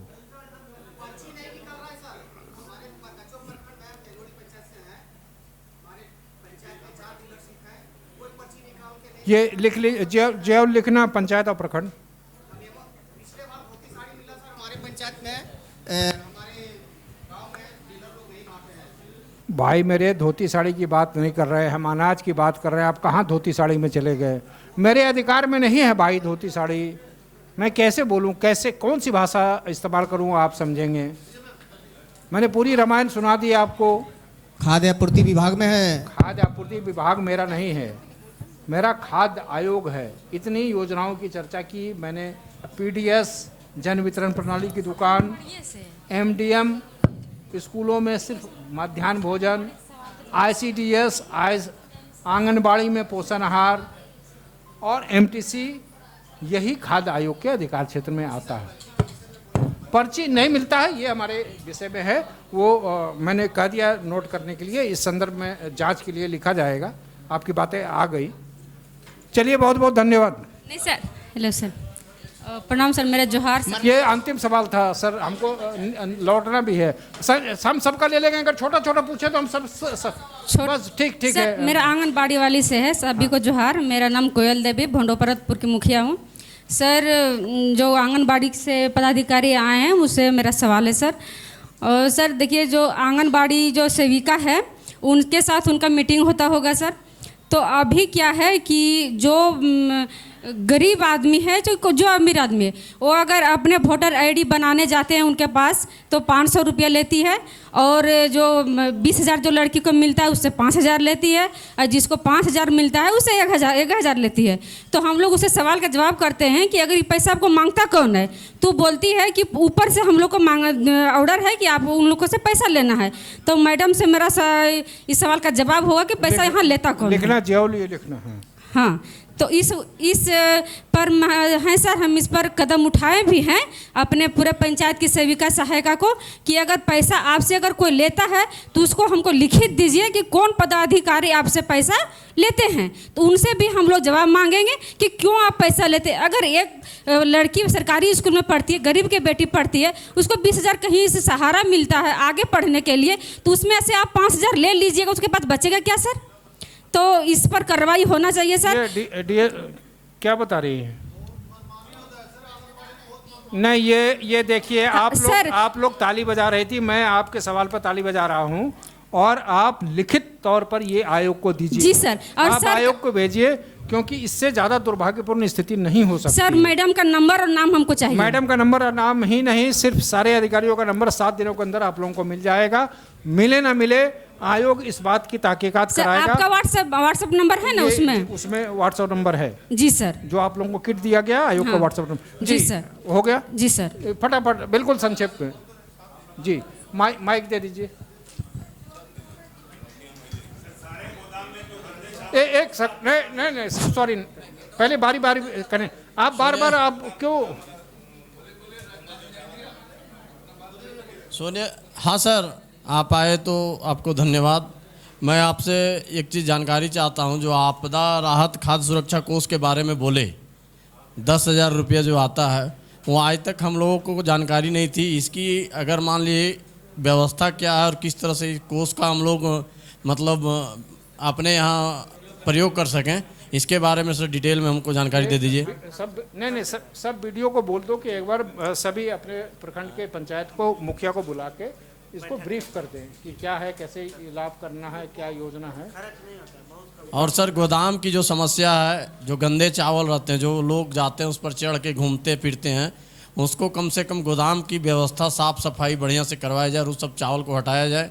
चाहे जहाँ भी ले जाया जाए, नीलाम कराया जाए, किसी गरीब को दे दिया जाए, उसको हटाया जाए और सुरक्षा से साफ सुथरा चावल है उसे उपलब्ध कराया जाए। सर किस प्रखंड का है? जयनगर प्रखंड। जयनगर लिखवा लेंगे। सभी प्रखंडों की समस्या है सर। ठीक। और कोई है? हाँ, लास्ट में, लास्ट आपके पीछे। उसके बाद आप बोल लीजिएगा। सर हम मुद्दे पर ही आते हैं डायरेक्ट। सर डिस्ट्रिक्ट, ये आपस में कृपया सर मुखिया जी कम से कम थोड़ा सी। सर हम सिमरिया पंचायत से हैं। यहीं पे सर बैठक हुई थी डीडीटी सर के द्वारा कि हर प्रत्येक माह में सोमवार को जो सो अपने पंचायत में जो भी हैं पीडीएस दुकानदार, जो डीलर हैं और वगैरह शिक्षक हैं, सबको बुला करके जो भी कमियां होगी उसे बताने का काम करेंगे। सर हमने पत्राचार के हिसाब से हमने डीलर को भी दिए पत्र, उसके बावजूद भी हमारे यहाँ डीलर नहीं आए। वो बोलते कि हम उनका काम क्यों सुनेंगे। ये सर सिमरिया की बात है सर। क्या नहीं समझे? क्या सर डीडी सर के द्वारा बोला गया था कि समीक्षा बैठक में जितने भी डीलर हैं सबको बुलाइएगा और जो भी कमी होगी उसे प्रयास करिएगा ताकि वो कमी अपने पंचायत में ठीक हो सके। तो हमने सर पत्राचार के हिसाब से हमने सभी डीलरों को दिए लिखित के तौर पे, उसके बावजूद भी हमारे पास नहीं पहुंचे। कुछ पहुंचे थे और बाकी लोग बोले कि हमें कोई ज़रूरत नहीं है। नहीं पहुंचा तो क्या आपने डीडीसी को इस बात की लिखित शिकायत की कि आपके पत्र के आलोक में हमने सूचना दी वो नहीं आया, अब हम क्या कार्रवाई करें या डीलर पे कार्रवाई करें? आपने डीडीसी को लिख के दिया? सर ये हमने एमओ सर को बोले थे सर। नहीं, बोलने से नहीं, देखिए बोलने से कोई कार्रवाई, जैसे देखिए हम आपको एक उदाहरण बताते हैं। आपने हमको कोई बात बताई, हम सुन लिए, हम उस पर पत्राचार कर सकते हैं, लेकिन उस पर सुनवाई शुरू नहीं कर सकते हैं। सुनवाई शुरू करने के लिए आपको लिखित हमको शिकायत देनी होगी। जी सर। ठीक है, ये अदालती प्रक्रियाएं या अर्ध न्यायिक प्रक्रियाएं इसी तरह से चलती हैं, बगैर लिखित हम सुनवाई नहीं कर सकते हैं। तो आपने जो बात कही, डीडीसी के पत्र के आलोक में आपने बैठक बुलाई, डीडीसी के पत्र के आलोक में डीलर नहीं आया, आप डीडीसी को लिख के भेजिए कि आपके पत्र के आलोक में मैंने बैठक बुलाई, डीलर नहीं आया, अग्रतर कार्रवाई सुनिश्चित कीजिए। जी सर। नहीं होता है फिर उसकी कॉपी आयोग को भेजिए, आयोग का व्हाट्सएप नंबर आपके पास है। जी सर। सर एक सवाल और है बस सर। सर कुछ व्यक्ति हमारे पंचायत में हैं जिनको एक बार ग्रीन कार्ड का चावल मिला है और सर उन्हें अभी नहीं मिल पा रहा है और खाने के लिए उनके बहुत सारा तकलीफ हो रही है। देखिए, अगर खाने के अभाव में उनके बुरी स्थिति है या उनकी जीवन पर संकट है, ऐसे में आप आकस्मिक खाद्यान्न कोष का इस्तेमाल कर सकते हैं। और दूसरी चीज़ आप लोगों को बता दें कि अभी जो ग्रीन कार्ड का अनाज है वो नियमित तौर पर नहीं आ पा रहा है, इसीलिए ग्रीन कार्ड का रास नहीं मिल रहा है। सरकार इस व्यवस्था में लगी है, विभाग इस व्यवस्था में लगा है कि इसका नियमितीकरण हो पाए। इसके समस्या क्यों है, क्यों ऐसी दिक्कत आ रही है, ये मुझे जानकारी नहीं है, लेकिन मुझे जो अधिकारियों से जानकारी मिली कि ग्रीन कार्ड का राशन अभी नियमित तौर पर नहीं आ रहा है, इसीलिए नहीं मिल रहा है। अगर आपके पंचायत में किसी व्यक्ति के सामने जीवन का संकट उत्पन्न होने की खतरा है, तो आकस्मिक खाद्यान्न कोष से आप उसको बाजार दर पे राशन खरीद के दे दें। आपको पैसे कैसे मिलेंगे, उसका क्या प्रावधान है, वीडियो हमने डीएसओ को कहा है, वीडियो हर जगह नहीं, पैसा है लेकिन इनको जानकारी नहीं है कि कैसे करना है, क्या करना है। जी सर। तो वीडियो को कहिए, वो ब्रीफ कर देगा। ठीक है, अब अंतिम सवाल, अब निश्चित तौर पर अंतिम सवाल, ये अंतिम के बाद 7 सवाल हो चुके हैं। हाँ, धन्यवाद सर, आप रांची से चलकर आए हम लोग के बीच, इसके लिए आपको सबसे पहले मैं धन्यवाद देना चाहूँगा। और साथ ही साथ आपके साथ जितने भी जिले के पदाधिकारी हैं उन्हें भी धन्यवाद देता हूँ।